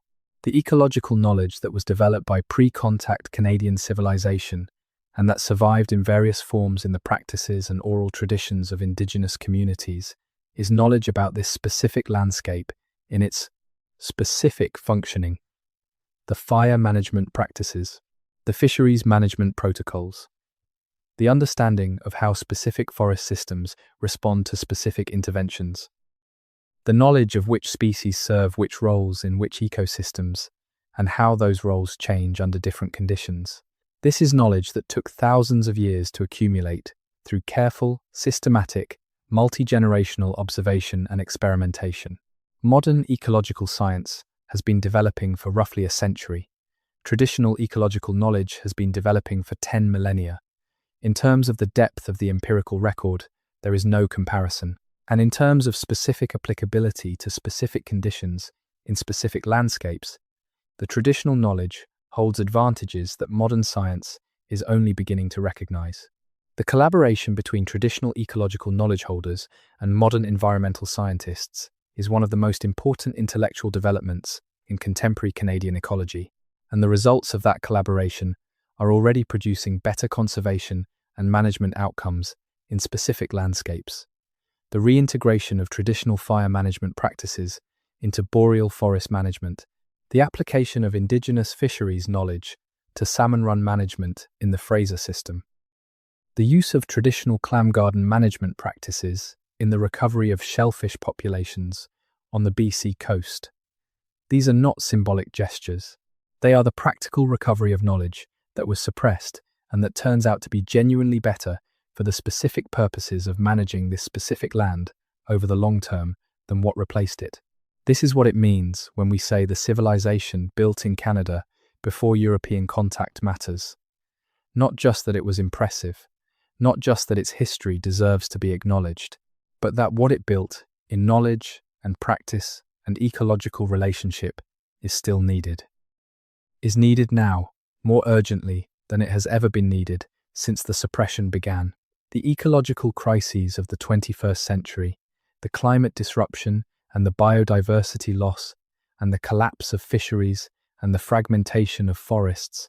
These are, in significant part, the consequences of 500 years of managing this landscape, without the knowledge that was developed for it over the preceding 10,000 years. The recovery of that knowledge, the genuine integration of it into how this country manages itself and its land, is not a heritage project. It is a survival strategy. And the peoples who hold that knowledge, the communities that maintained it through 5 centuries of suppression and disruption and loss, they are still here. They are still maintaining the practices and the relationships and the governance systems through which that knowledge is transmitted and applied. They are still available to teach, to partner, to share what they know with anyone willing to learn. The question is whether Canada is willing to recognize what they know as knowledge, not as tradition or custom or belief, but as knowledge. Real, tested, empirically grounded knowledge about how this land works and what it needs. That recognition requires accepting the full implications of what we have been describing throughout this story. It requires acknowledging that the civilization that built that knowledge was a real civilization.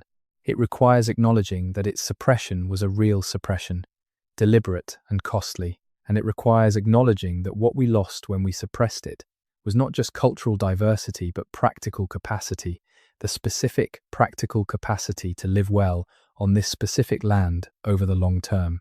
This is not a comfortable acknowledgement. It is not comfortable for institutions that were built on the narrative of emptiness and progress. It is not comfortable for a national identity constructed around the story of European settlement as the beginning of civilization on this land. But it is true, and the truth, whatever its discomforts, is the only foundation on which something genuinely better can be built. The civilization was here. It was remarkable. It is still here. And the building continues. Let us look at something that is happening right now, in the present, that is changing the picture of pre-contact Canada faster than any development since the introduction of radiocarbon dating half a century ago. The LiDAR revolution. Light detection and ranging is a technology that fires millions of laser pulses from aircraft at the ground and measures the time for them to return. When the data is processed to remove the reflections from vegetation, what remains is a precise 3-dimensional map of the ground surface, capable of revealing features that are completely invisible to conventional survey from the air or ground, features hidden under dense forest canopy, features too subtle in their relief to be detected by eye, features that have been waiting under the trees for centuries for someone with the right technology to find them. In the Maya lowlands of Mexico and Guatemala, LiDAR has revolutionized the understanding of Maya civilization in the past decade. Sites that were thought to be isolated ceremonial centers have turned out to be nodes in dense urban networks. Road systems connecting previously isolated communities have turned out to be parts of a continent-spanning infrastructure. Population estimates for the Maya lowlands, at peak occupation, have roughly doubled based on LiDAR evidence alone. The scale of Maya civilization that LiDAR revealed was simply not visible before. The same technology applied in Canada is producing the same kind of revelations, though more slowly and with less public attention. In the Pacific Northwest, LiDAR survey is revealing modified terrain features on hillsides and ridgelines along the BC coast that do not correspond to natural landforms. Terrace slopes, modified ridges, features consistent with defensive structures and with the large-scale habitation sites that would have supported significant populations in locations where the conventional understanding of pre-contact settlement would not have predicted finding significant built features. In the interior of BC, LiDAR is revealing what appear to be maintained travel routes, regularly travelled corridors, where the ground surface shows the subtle signs of sustained foot traffic, connecting pit house communities across the landscape in patterns consistent with organised inter-community movement rather than random individual travel. These are not roads in the Roman sense, but they are not just animal trails either. They are the traces of organised, maintained, sustained human travel across a landscape that the conventional account treats as essentially unorganised. In Ontario, LiDAR survey of the territories associated with known Iroquoian community sites is revealing the outlines of palisade lines and habitation areas, extending significantly beyond the portions of those sites that have been formally excavated. Some of the best-studied pre-contact communities in Ontario appear to be considerably larger than the existing literature acknowledges, with settlement areas extending beyond the boundaries that conventional survey had established. This is archaeology being rewritten in real time. Not through dramatic new discoveries of previously unknown civilizations, but through better tools applied to the landscape that was already there, revealing the details of what was already known to have been built in dimensions that the existing methods could not fully capture. And the LiDAR evidence is consistent. Every application of it to landscapes with known pre-contact occupation is producing a picture of greater extent, greater density, and greater organizational sophistication than the previous survey methods had established. The settlements are larger, the landscape modification is more extensive, the connectivity between communities is more structured. The physical record of pre-contact Canada is bigger than we knew. Not metaphorically bigger, actually measurably bigger, in the specific sense that the structures and landscape modifications are more extensive than the previous survey methods could detect. This is not the last revision. As the technology improves and as survey coverage expands, the picture will continue to change. The direction it has been moving is clear. Every improvement in our ability to read the landscape has revealed more, not less, than was previously acknowledged. The civilization is still revealing itself. Now let us talk about something that is often treated as a peripheral footnote to the history of pre-contact Canada, but that represents one of the most significant pieces of evidence for the depth and sophistication of what was built here, something that connects the physical record with the social and intellectual record in a way that challenges some of our most basic assumptions about what pre-literate societies are capable of. The oral traditions. The oral traditions of the Indigenous peoples of Canada are not folklore in the casual sense of that word. They are not the equivalent of fairy tales, stories invented to entertain and to provide rough moral guidance without specific informational content. They are precision knowledge transmission systems developed over thousands of years to carry specific, accurate information across generations in conditions where writing was not available. The precision of this transmission has been demonstrated in the most concrete possible terms by a specific and remarkable convergence between archaeological evidence and oral tradition at multiple sites across the country. The oral traditions of the Heiltsuk Nation, one of the peoples of the central BC coast, describe a specific place they call Fairy Creek as the location of an ancient settlement where their ancestors took refuge during a period of widespread flooding. The description in the oral tradition is specific about the location and specific about the circumstances. A low promontory that remained above the waters when the surrounding landscape was inundated. When archaeologists investigated the described location, they found, at a depth consistent with occupation during the period of sea level change at the end of the last ice age, evidence of human habitation. The settlement was there. The oral tradition had preserved accurate information about a specific place and a specific event for roughly 14,000 years. 14,000 years of accurate transmission in an oral tradition. This is not an isolated case. Multiple examples from BC and from other parts of Canada have now been documented where oral traditions describing specific places and specific events have been confirmed by archaeological and geological evidence to accurately preserve information across timeframes of thousands of years. The oral traditions of the Klamath people in Oregon describe in detail the formation of Crater Lake, which was produced by a catastrophic volcanic eruption roughly 7,700 years ago. The description in the oral tradition is accurate about both the physical event and its emotional and social impact. 7,700 years of accurate transmission about a specific natural disaster. Aboriginal Australian oral traditions, which we have discussed in other contexts, have been shown to accurately preserve information about coastline changes that occurred as sea levels rose after the last ice age, information that has been confirmed by geological survey of the now submerged coastlines. Some of those traditions preserve information about events that occurred over 10,000 years ago. The oral tradition is not a lesser substitute for writing.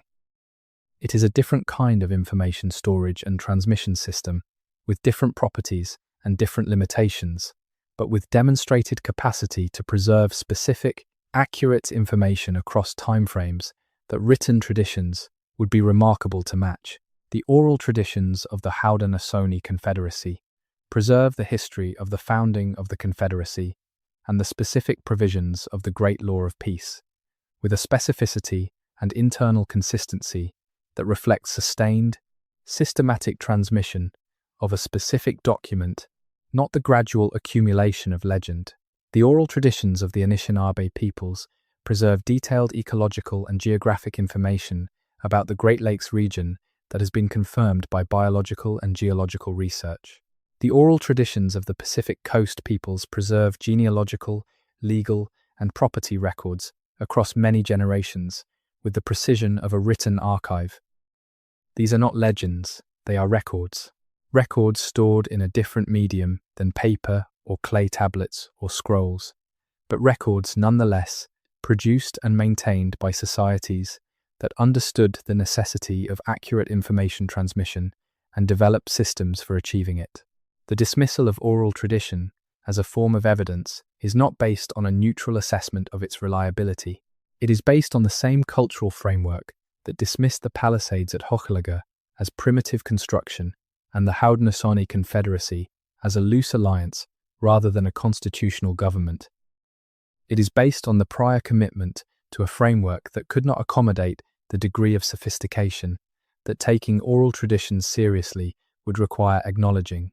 When we take those oral traditions seriously, when we bring them into dialogue with the archaeological record and treat both as forms of evidence about the same history, what we get is a fuller, more detailed, more accurate picture of what was built in Canada before European contact than either source provides on its own.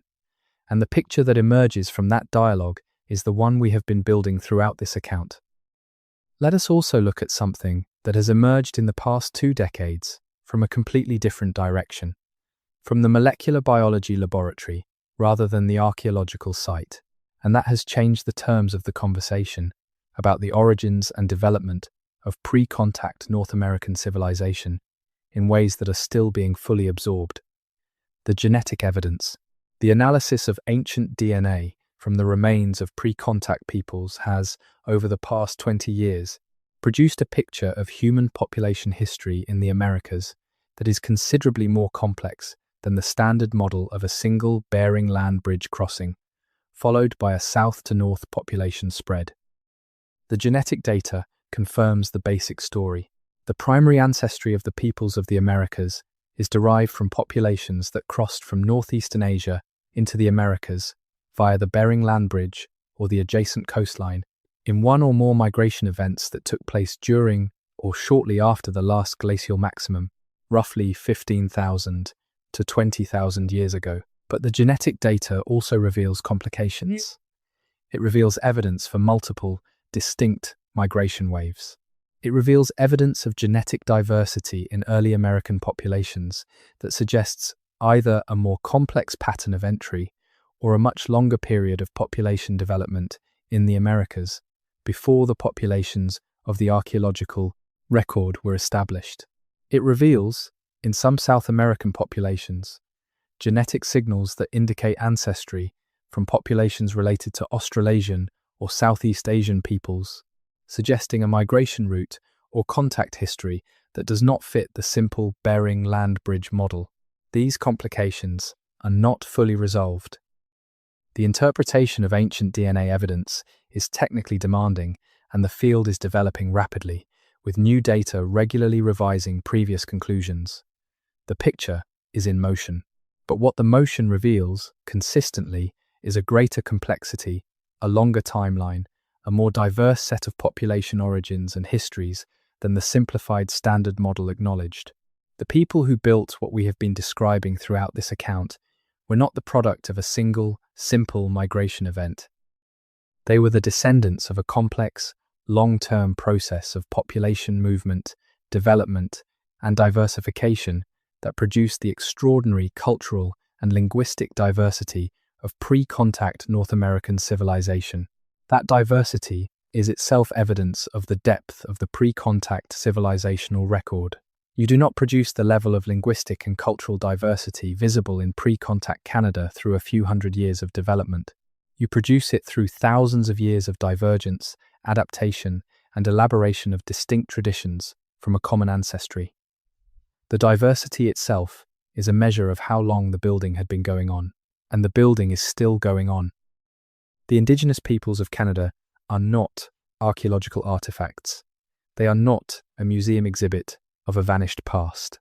They are living communities, adapting and developing and building in the present, carrying forward the continuity of civilization that began on this land 10,000 years ago and has never stopped, despite everything that was done to stop it. The languages are being revitalized: Cayuga and Mohawk and Cree and Anishinaabe and Haida, and dozens of other languages that colonial suppression reduced to a handful of elderly speakers are being learned by new generations, carried into the future, maintained as living systems rather than preserved as museum pieces. Languages matter because every language encodes a specific way of understanding the world, a specific set of distinctions and relationships and values that is not fully translatable into any other language. When a language dies, a specific way of seeing the world dies with it. When a language is revitalized, that way of seeing is preserved. The ceremonies are being practiced. The potlatch, banned in 1885 and criminalized until 1951, is being held. The longhouse ceremonies are being maintained. The specific knowledge encoded in those ceremonies, the ecological and social and spiritual knowledge that was kept alive in ceremony, precisely because ceremony was one of the few forms in which it could not be entirely suppressed, is being transmitted to new generations. The governance structures are being developed. The Haudenosaunee Confederacy is still meeting. Indigenous self-government agreements are being negotiated. Land management authorities are being established.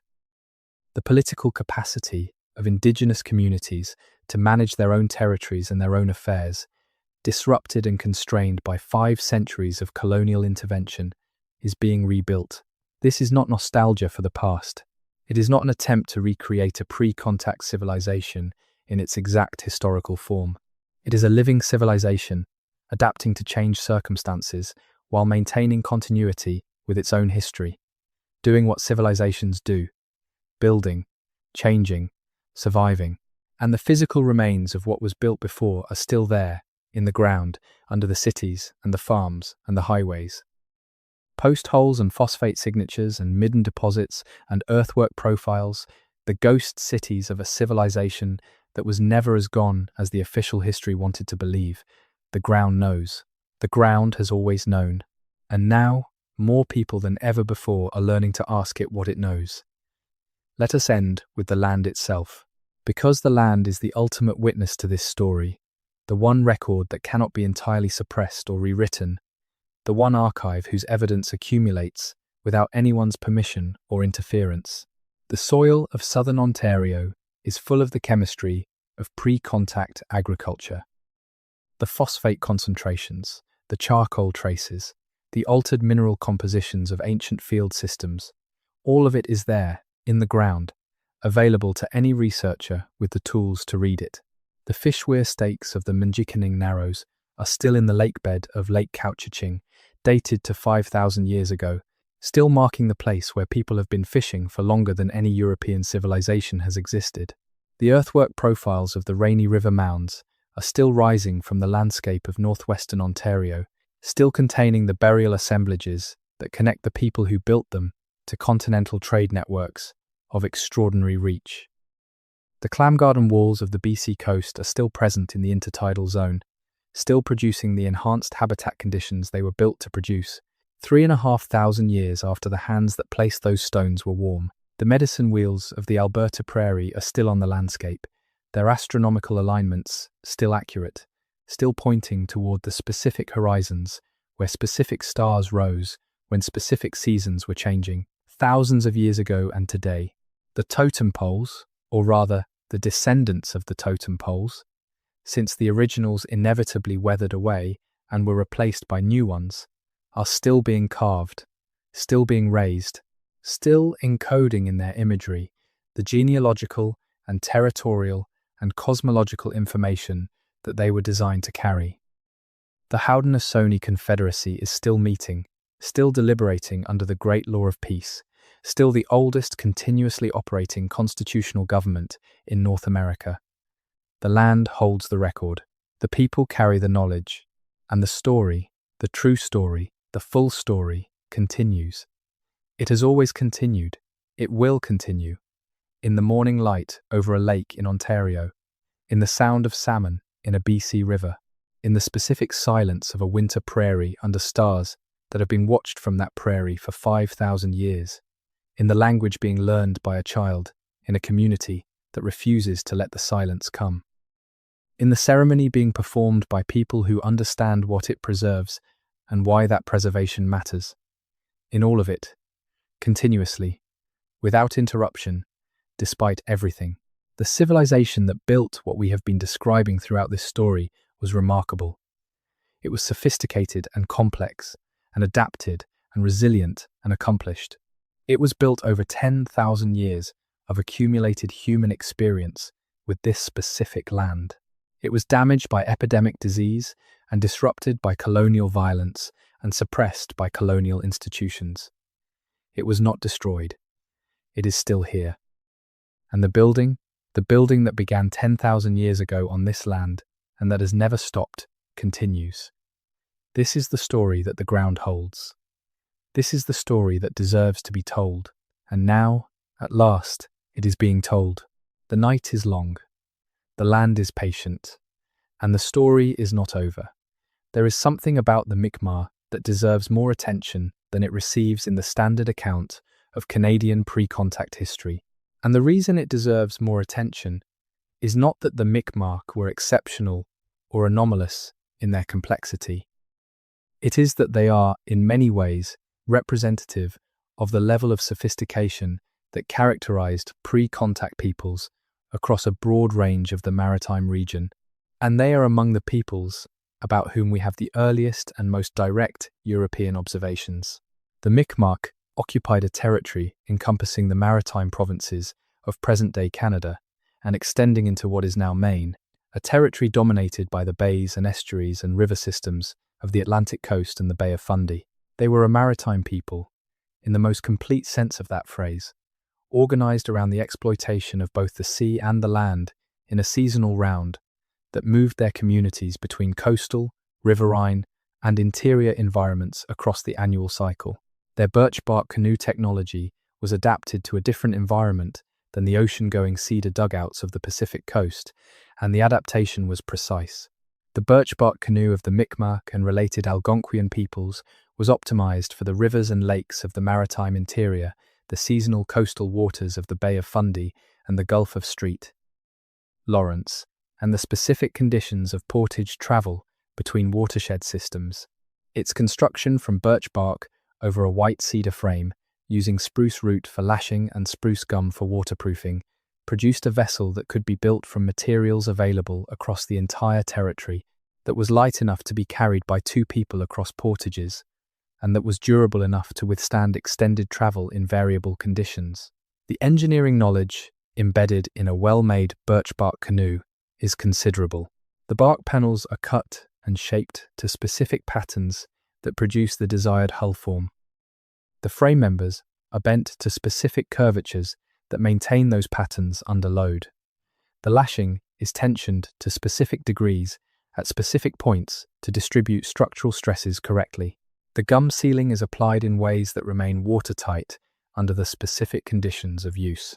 All of this required craft knowledge accumulated over generations of practice, transmitted from master to apprentice in the way that all craft knowledge was transmitted in pre-literate societies, through sustained observation and guided practice over many years.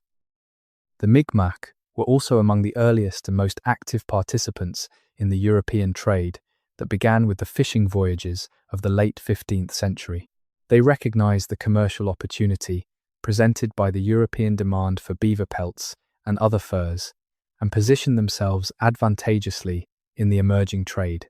They understood the value of acting as intermediaries between European traders and the inland peoples whose territories they could access through their canoe networks. They understood, in other words, the commercial geography of the situation, and they managed it strategically.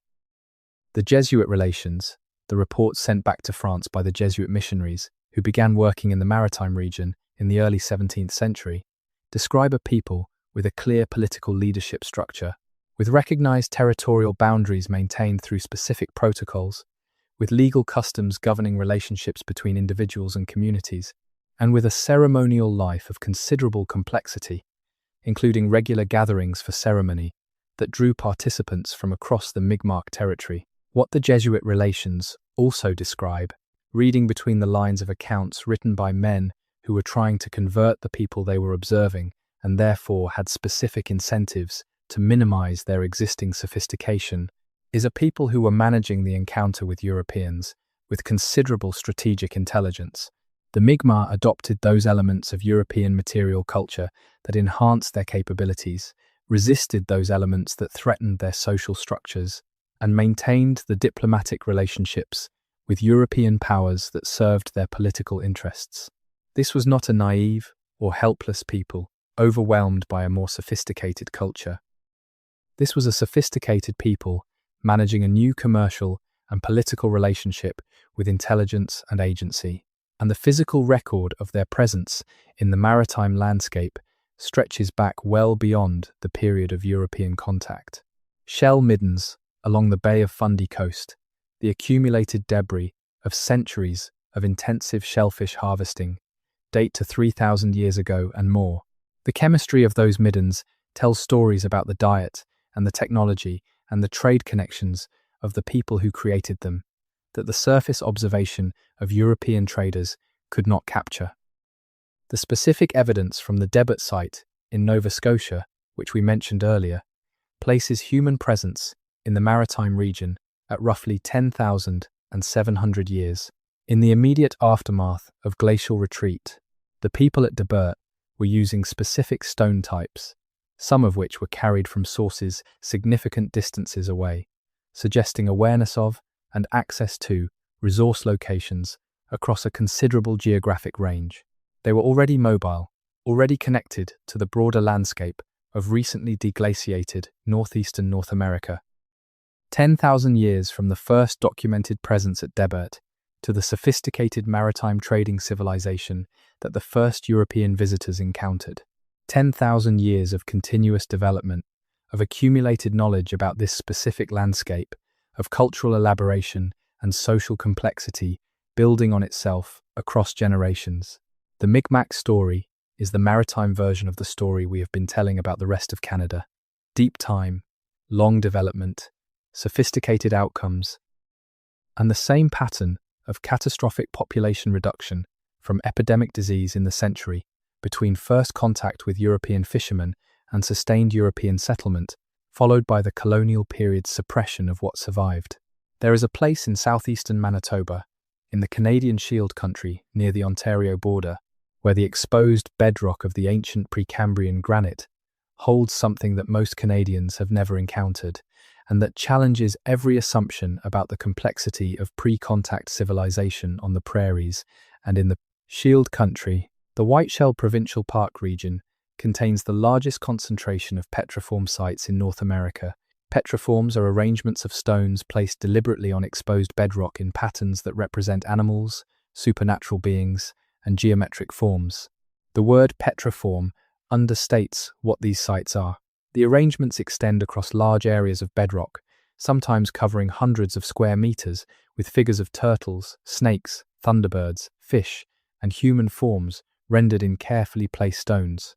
The Anishinaabe peoples, whose ancestors created the Whiteshell sites, describe them as among the most sacred places in their territory. The Maimegwaishi, water spirits associated with specific locations along the lake and river systems of the Shield, are represented in the imagery. The sites are places where the boundary between the human world and the spirit world is considered thin. These are not casual stone arrangements. The placement of hundreds of individual stones in compositions that maintain their integrity across centuries of freeze-thaw cycling requires understanding of the specific rock surfaces, the specific stone types, and the specific engineering challenges of creating stable structures on uneven bedrock. It requires planning. It requires the ability to envision the completed form before the first stone is placed. The dating of petriform sites is difficult because the stones themselves cannot be directly dated, and organic material in direct association with them is rare.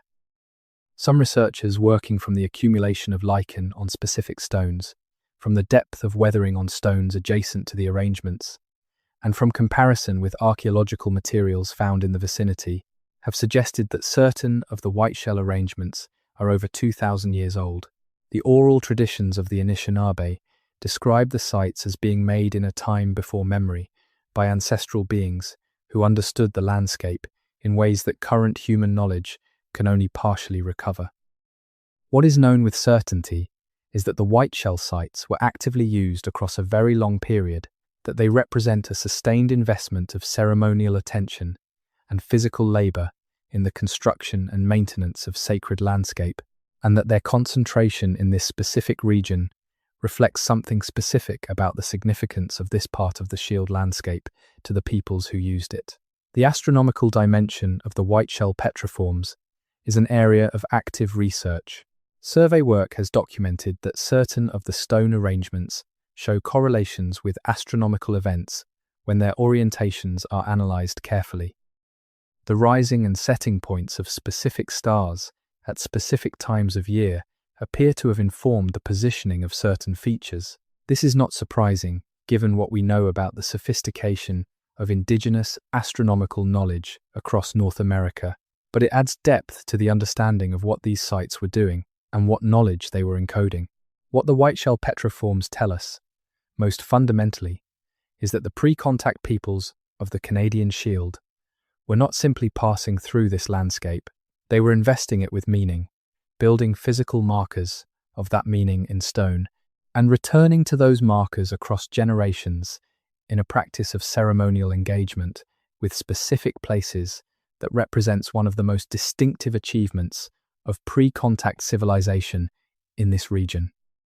They were, in the most literal sense, writing on the landscape, not in a language of words, but in a language of stone and form and placement that encoded their understanding of the world and their relationship to its non-human inhabitants.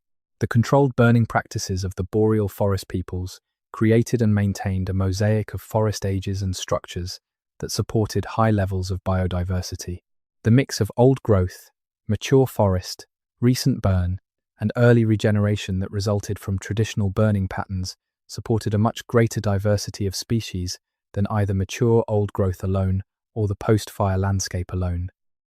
The specific mix of forest types produced by traditional burning was not accidental. It was the product of long accumulated knowledge about which burning patterns produced which habitat outcomes applied systematically across large territories. The fisheries management practices of the Pacific Coast peoples maintained salmon run sizes that supported the dense coastal populations of the contact period.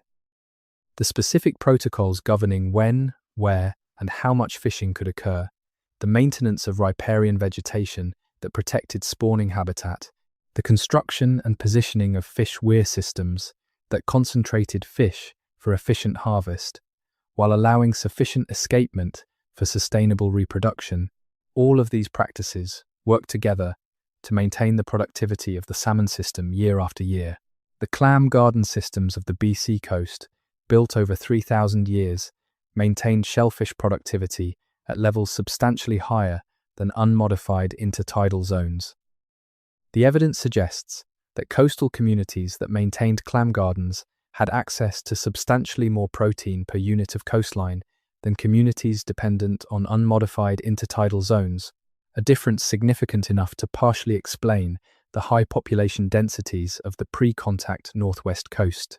The agricultural systems of the Ontario Iroquoians were managing soil fertility through a combination of the Three Sisters planting system, the regular relocation of settlement to allow exhausted soils to regenerate, and the selective use of fire to clear land and return nutrients to the soil. The Three Sisters system, in which corn, beans, and squash are planted together in the same mound, is one of the most sophisticated low-input agricultural systems ever developed. The beans fix nitrogen from the atmosphere into the soil, partially compensating for the nitrogen demands of the corn. The squash shades the ground, reducing moisture loss and suppressing weeds. The corn provides structural support for the climbing bean vines. The three plants together produce a more nutritionally complete food supply than any one of them alone. The knowledge they produced was real knowledge. It was tested knowledge, validated by centuries of application. And it was, in its specific domain, more sophisticated and more applicable to the specific conditions of this specific land than anything that European settlement brought to replace it. We are still learning this. In the field of traditional ecological knowledge, in the collaborative research programs that are bringing together indigenous knowledge holders and modern scientists, in the specific management applications that are beginning to reintegrate traditional knowledge into how we manage Canadian forests and fisheries and coastal systems, we are still in the early stages of recovering what was lost. But the recovery is happening. And every piece that is recovered is a piece of what was built here, before European contact, over 10,000 years of careful, systematic, multi-generational engagement with this specific land. The land is still teachable, the knowledge is still present, the people who hold it are still here. The specific scale of Iroquoian settlement in southern Ontario before European contact is visible not just at individual sites, but in the landscape-level pattern of those sites when they are mapped and analysed together. The Draper site in Pickering, Ontario, is one of the most significant examples of what careful archaeological survey of an Iroquoian community reveals about the scale and organisational sophistication of pre-contact settlement in this region. The site represents a sequence of occupations and expansions of a single community over roughly a century, from approximately 1450 to 1550 AD. At its maximum extent, the settlement covered approximately 17 hectares and contained an estimated 36 to 40 longhouses within a palisaded enclosure. But what the Draper site reveals most clearly is not simply its size. It is the evidence of deliberate, planned growth. The site shows clear evidence of sequential palisade extensions, of new longhouses added in patterns consistent with organized community expansion rather than gradual organic accumulation. The placement of longhouses within the palisade at each phase of expansion follows patterns that suggest awareness of interior circulation, of the relationships between different clan sections of the community, of the management of the space between buildings as a social resource. This is urban planning, not urban planning with blueprints and municipal authorities, but urban planning in the functional sense of deliberate, informed decision-making about the spatial organization of a large community to serve specific social and practical purposes. The Draper site is not exceptional in Ontario's Iroquoian archaeological record. It is representative of a pattern that appears at dozens of sites across southern Ontario, all of them showing the same characteristics of organized growth, deliberate spatial planning, and sustained occupation over decades or centuries at a time. When you map these sites against each other across the Ontario landscape, what you see is not a collection of isolated villages scattered randomly through the forest. What you see is a system of communities occupying specific territories within a landscape that was organized at a regional scale. The spacing between sites, the sizes of the sites, the evidence for inter-community exchange visible in the material culture of different communities.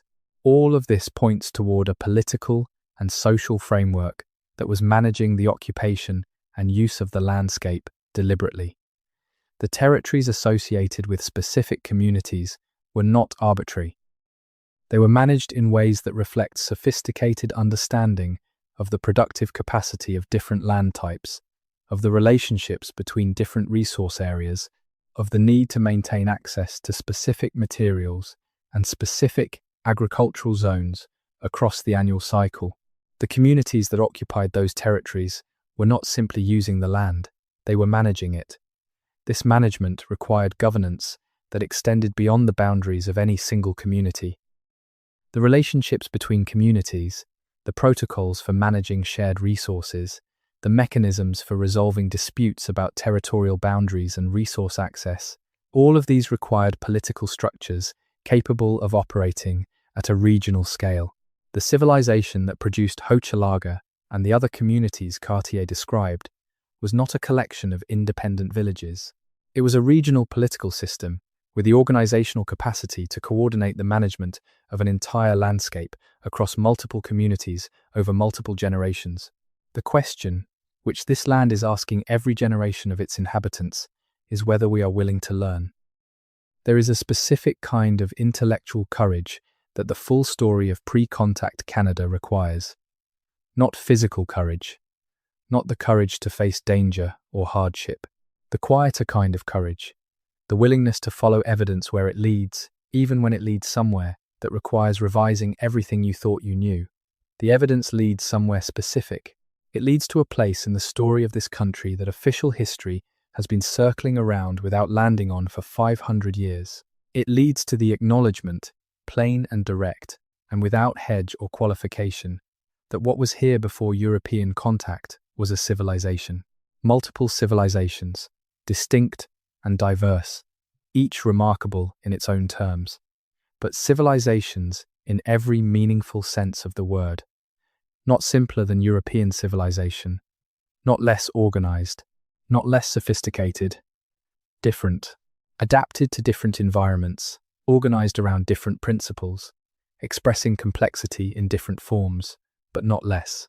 The longhouse city of Hochelaga, with its triple palisade and its organized internal plan and its population of thousands, was a city, not a proto-city or a settlement or a village.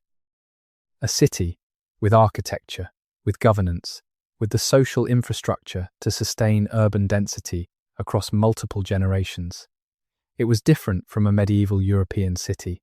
It was built from different materials, organized according to different social principles, governed according to different political structures. But it was a city. The Haudenosaunee Confederacy, with its written constitution and its defined governance structures and its mechanisms for peaceful conflict resolution between member nations, was a government, not a proto-government or a loose alliance or a customary arrangement. A government with a constitution, with recognized decision-making procedures, with enforcement mechanisms for maintaining the obligations of membership. It was different from the governments of medieval or early modern Europe.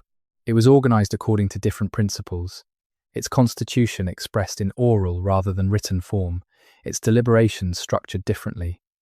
But it was a government, the continental copper trade of the Great Lakes, with its management of extraction and processing and distribution across thousands of kilometers over 5,000 years, was an economy, not a subsistence arrangement or a barter system or a collection of occasional exchanges. An economy with organized production, with distribution networks, with the social and political infrastructure to maintain those networks over long periods. It was different from the market economies of European commercial civilization. It was organized through different mechanisms, managed through ceremonial and social obligation rather than price signals and contracts. But it was an economy. These are not metaphors. They are not generous interpretations applied for political purposes. They are accurate descriptions of what the physical and historical evidence shows. And the failure to use those descriptions, the consistent substitution of diminished language that makes these things sound like approximations or precursors or primitive versions of the real thing, is not a neutral choice. It is a political choice, embedded in a framework that has specific purposes and specific beneficiaries. The framework that treats pre-contact Canadian civilization as pre-civilizational, as not yet arrived at the level of social complexity that deserves the name civilization, was built to serve a specific purpose. It was built to justify the colonial project, and it was maintained across generations of scholarship and education and institutional practice, because the colonial project continued to require that justification. The justification is not sustainable. The evidence has always been there to disprove it. And as the tools for reading the evidence have improved, as the voices of the peoples whose civilization was denied have grown stronger and more insistent, as the political and intellectual framework of the denial has become less tenable, the evidence has been speaking more loudly. Let us be specific about what changing the narrative requires, not in the abstract sense of acknowledging past wrongs, which is important but insufficient, in the concrete sense of changing what we say and how we say it. It requires saying, in Canadian history classrooms, that the peoples of the St. Lawrence Valley in 1535 were living in cities, not villages, not settlements.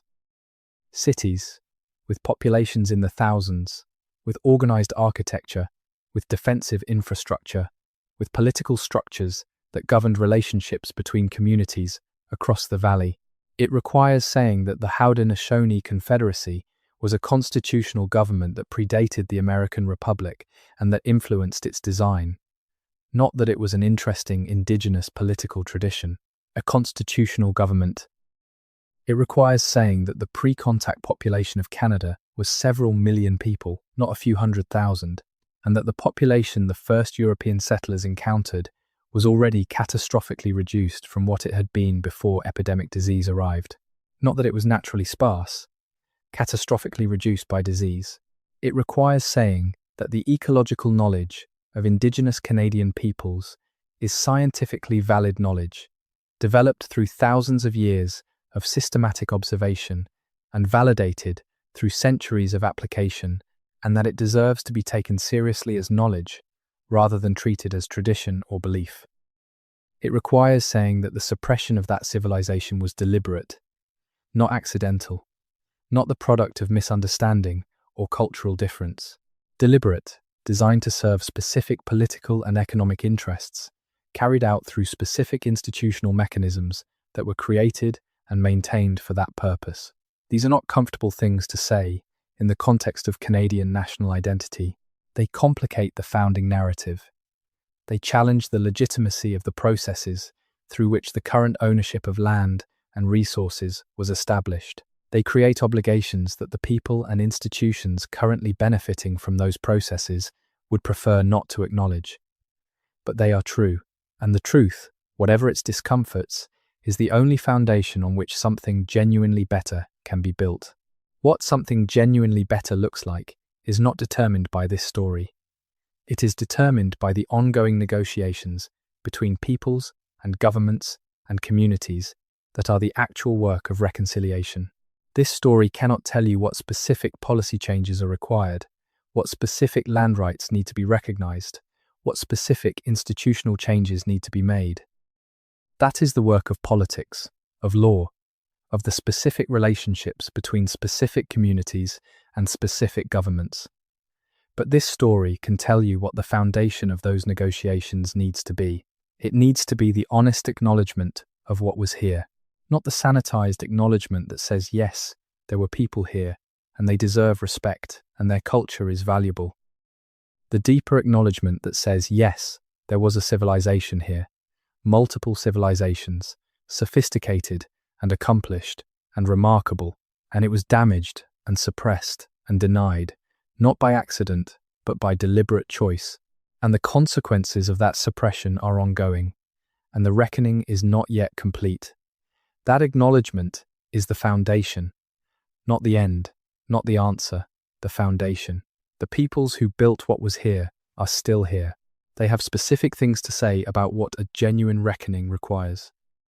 Those things deserve to be heard, not in the selective, managed way that official reconciliation processes sometimes hear them, as part of a process designed to reach predetermined, acceptable outcomes, but genuinely, in a way that leaves the outcome open to what the evidence and the relationships and the ongoing negotiation actually produce.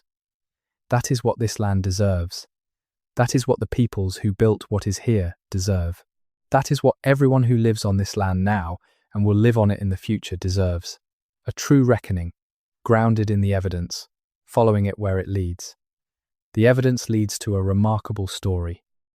The story of what was built in Canada before European contact is not just a story about the past.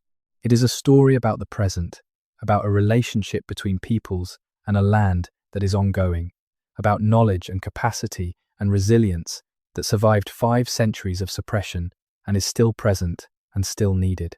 It is a story about what this land is and what it contains, and what it requires from the people who live on it.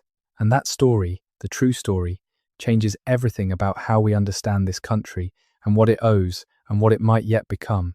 The ground beneath Montreal knows something that Montreal has not yet fully acknowledged. The lake bed at Couchiching holds stakes that were driven there 5,000 years ago by people whose descendants are still fishing those waters. The Alberta Prairie holds stone alignments that were placed by people who understood the sky in ways that modern residents of Alberta have barely begun to appreciate. The civilization was here. It is still here. And its knowledge, the knowledge that built what the ground still holds, and that is carried by the people who are still building, is still the most relevant guide available to anyone who wants to understand how to live well on this specific land over the long term. That is not a romantic claim. It is not a nostalgic claim. It is a practical claim, grounded in the evidence of 10,000 years of applied human intelligence in a specific ecological context. The people who made that civilization are still here. Their knowledge is still here. Their willingness to share it, under appropriate conditions of respect and recognition and genuine partnership, is demonstrably present. The question, the one that this land is asking in the language of post holes and fish weir stakes and medicine wheel alignments and oral traditions preserved through 5 centuries of suppression, is whether the rest of Canada is willing to hear the answer. Let us look at one more thing. One more piece of the picture that belongs in this account and that has not yet been fully placed. The clam gardens of the BC coast that we described earlier represent something more than just an aquacultural technology. They represent a specific approach to the management of shared resources that is characteristic of the most sophisticated pre-contact resource management systems in Canada. Not the approach of maximizing individual extraction, which is the approach that modern industrial fisheries management has historically taken to its catastrophic consequences, but the approach of maintaining system productivity through managed intervention, through the specific kind of cooperative, long-term management that requires governance. To maintain a clam garden system across 3,000 years requires governance. It requires recognized authority over specific sections of coast. It requires protocols governing who can harvest and how much and when. It requires mechanisms for enforcing those protocols and resolving disputes about them. It requires the transmission of knowledge about how to build and maintain the physical structures across generations. It requires, in short, exactly the kind of political and social infrastructure that defines a civilization. The clam gardens are not just evidence of aquacultural technology. They are evidence of the kind of governance and knowledge transmission and long-term planning that can only be produced by a civilization, and they are still there, in the intertidal zone of the BC coast, after 3,500 years, still producing the enhanced habitat conditions they were built to produce. When modern restoration ecologists work with Heiltsuk and other First Nations communities to rehabilitate degraded clam garden sites, they are not building something new. They are restoring something that was built 3,000 years ago, that was maintained for most of that time by the communities whose territories those gardens were part of, and that was degraded primarily in the period when colonial processes disrupted those communities' ability to continue the management that sustained them. The degradation is not natural. The restoration is not innovation. The natural state of those intertidal zones, the state maintained for 3,000 years by human management before colonial disruption, was the state of productivity that the clam gardens produced. The degraded state is the deviation from natural. The restoration is the return. This framing, the natural as the managed state and the degraded as the deviation from it, is one of the most important intellectual contributions of traditional ecological knowledge to contemporary environmental science, and it is a contribution that the pre-contact civilization of Canada has been making all along, if anyone was willing to hear it. The rivers of Canada were not naturally empty of salmon. They were naturally full, maintained at that fullness by management practices developed over thousands of years by the peoples who depended on them. The reduction in salmon runs is not a natural process. It is a consequence of the removal of the management that maintained them. The forests of Canada were not naturally composed of old-growth stands, vulnerable to catastrophic fire. They were naturally diverse in age and composition, maintained at that diversity by fire management practices developed over thousands of years by the peoples who managed them. The vulnerability of Canadian forests to catastrophic fire is not a natural condition. It is a consequence of the removal of the management that maintained their diversity. This is practical knowledge. It is knowledge that has consequences for how this country manages its most important ecological systems in the century ahead. And it is knowledge that is still held by the peoples who developed it, who maintained it through 5 centuries of suppression, who are still willing to share it under appropriate conditions of recognition and respect. The civilization that built what we have been describing throughout this account built something that Canada needs, not as a heritage project, not as a cultural preservation effort, as practical ecological management capacity that the country cannot afford to continue without.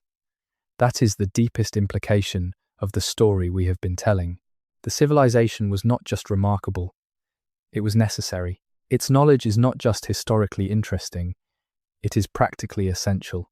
And recovering access to that knowledge, genuinely recovering it through the relationships and partnerships and recognitions that are required, is one of the most important practical challenges facing this country in the 21st century. The ground knows how to be fertile. The water knows how to be full. The forest knows how to be diverse and resilient. The people who developed that knowledge and maintained it for 10,000 years are still here, still carrying it, still willing to apply it. The question is whether we will finally let them.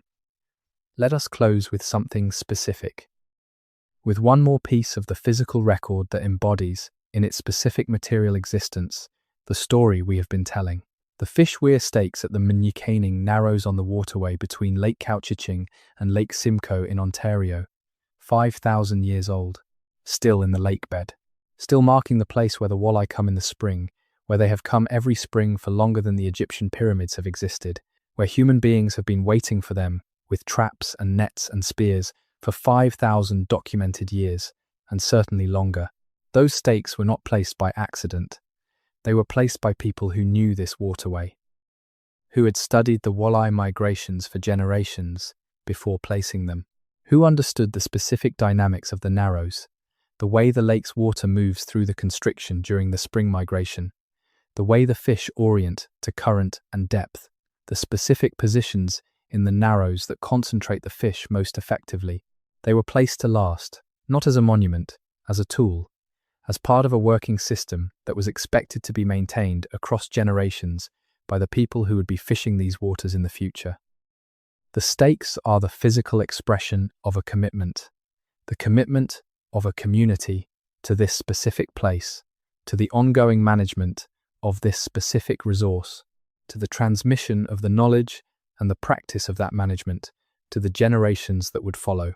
5,000 years of commitment, 5,000 years of return, 5,000 years of the same community, or the continuous thread of communities connected to the same place, maintaining the same relationship with the same water and the same fish.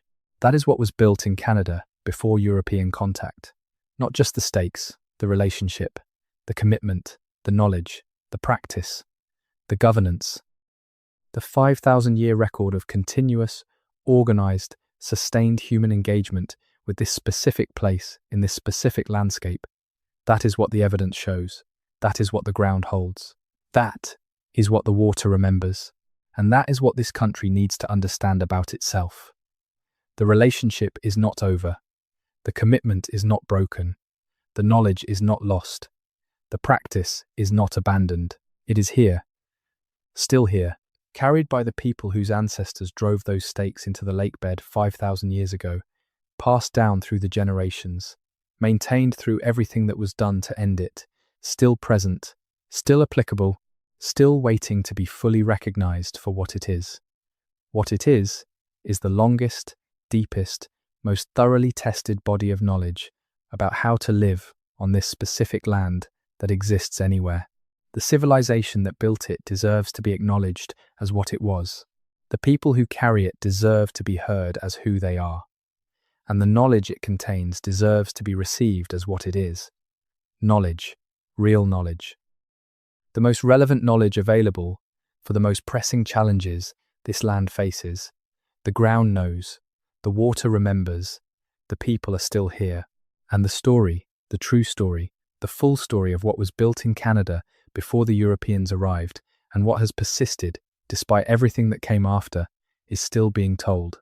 By the land itself, by the people who know how to read it. And now, for a little while longer, by this voice in the dark. The night is long in Canada. The stars over the shield are among the clearest in the world when the sky is open and the light pollution is left behind. The same stars that were watched from that northern lake 10,000 years ago, the same constellations that guided the canoes and the seasonal movements and the ceremony of the peoples who built what we have been describing, are still there. The lake is still clear and cold and reflective in the early morning. The fish weir stakes are still in the narrows. The knowledge is still in the people. The civilization is still here. And the building continues, as it always has, as it always will. Sleep now, knowing that the land beneath you holds a story far longer and far richer than the one you were taught in school. A story that is not over. A story that changes what this country means and what it owes and what it might yet become if it is willing to hear it honestly. The ground knows, the water remembers, and the story continues. There is a specific stretch of the St. Lawrence River, just east of where Montreal stands today, where the water moves differently in the autumn. The current has a character there, a specific way of responding to the wind and the tide that experienced river travelers learn to read. The river remembers its own geometry. It moves according to forces that predate every human presence on its banks. But the banks have been shaped by human hands for 10,000 years. The patterns of settlement and food production and trade and ceremony that the peoples of the valley built along those banks over 10 millennia have left marks in the landscape that the river has worked around, that the trees have grown up through, that the soil chemistry records in the specific concentrations of minerals and organic compounds that are the signature of sustained human presence. The river does not know that the civilization that shaped those banks is supposed to have been a lesser thing than what replaced it. The river knows what it has always known, that these banks have been inhabited, managed, cared for, and in the deepest sense, owned, in the sense of being in relationship with, since the first human being saw the water there and understood what it could provide. The Kanawha, Mohawk community, sits on the south shore of the St. Lawrence, roughly opposite Montreal. The people of Kanawha, K, are members of the Haudenosaunee Confederacy, heirs to the Great Law of Peace, inheritors of one of the most sophisticated political traditions in the history of North America. They have been on this river for far longer than the city across the water, though you would not know that from most Canadian history. When the Mohawk of Kanawha, K look across the river at Montreal, they are looking at a city that sits on the territory of the civilization we have been describing. They are looking at a city built on land whose previous inhabitants built the palisaded community that Cartier described, whose agricultural systems fed thousands of people through the winters, whose political relationships connected them to communities stretching hundreds of kilometers in every direction. They are looking at a city that does not fully know what it is standing on. That not knowing is not inevitable. It is not permanent. It is a specific historical condition produced by specific choices, and it is capable of being changed by different choices. The choice to know, the choice to acknowledge, the choice to follow the evidence where it leads and to accept the obligations that the evidence creates. That is the choice that this story has been building toward. Not an abstract political choice, not a generic call for reconciliation that lets everyone feel good without requiring anything specific. A concrete, informed, evidence-grounded acknowledgement of what was here, what was accomplished, what was damaged, what survives, and what is needed. The specific acknowledgement that the people who built what was here, who built the city on the island, and the confederacy in the forest, and the fish weir systems in the narrows, and the clam gardens on the coast, and the medicine wheels on the prairie, were building a civilization. We're building something worthy of that name. We're building something that this land and its future inhabitants need. That acknowledgement changes things. Not all at once, not in the way that dramatic gestures change things, but in the slow way that changed understanding changes how people make decisions, how institutions set priorities, how communities relate to each other and to the land they share. It changes things, the way truth changes things, when it is finally fully told. The truth is available. It is in the ground and in the water and in the sky and in the people and in the growing body of research that is bringing the full picture into focus. The story of what was built in Canada before European contact is not finished. It is not fully told. It is not fully known. New evidence is emerging every year. New research is refining the picture. New partnerships between Indigenous knowledge holders and academic researchers are producing understandings that neither could reach alone. The story is still developing, and the civilization that built what we have been describing is still developing too. Still building, still maintaining relationships with specific pieces of this land that go back further than the record we can currently read. Still holding knowledge that is more relevant to the specific challenges of this specific land than anything that European settlement brought to replace it. The ground beneath Canada holds 10,000 years of human history. Most of it has never been fully told. The fraction that has been told has often been told badly, through frameworks designed to minimize what the evidence shows. But the evidence is there. It is patient. It is accumulating. It is waiting for the telling that it deserves. This has been part of that telling. The stars are out over the lake in the subarctic. The water is still. The fish weir stakes are in the narrows. The medicine wheels are on the prairie. The confederacy is still meeting under the great law. The civilization is here. It has always been here. And it will still be here, building, learning, maintaining its relationships with this extraordinary land, when the noise of the present moment has faded and the deep time that contains it all is all that remains. The ground knows. Sleep now. It has always been this way.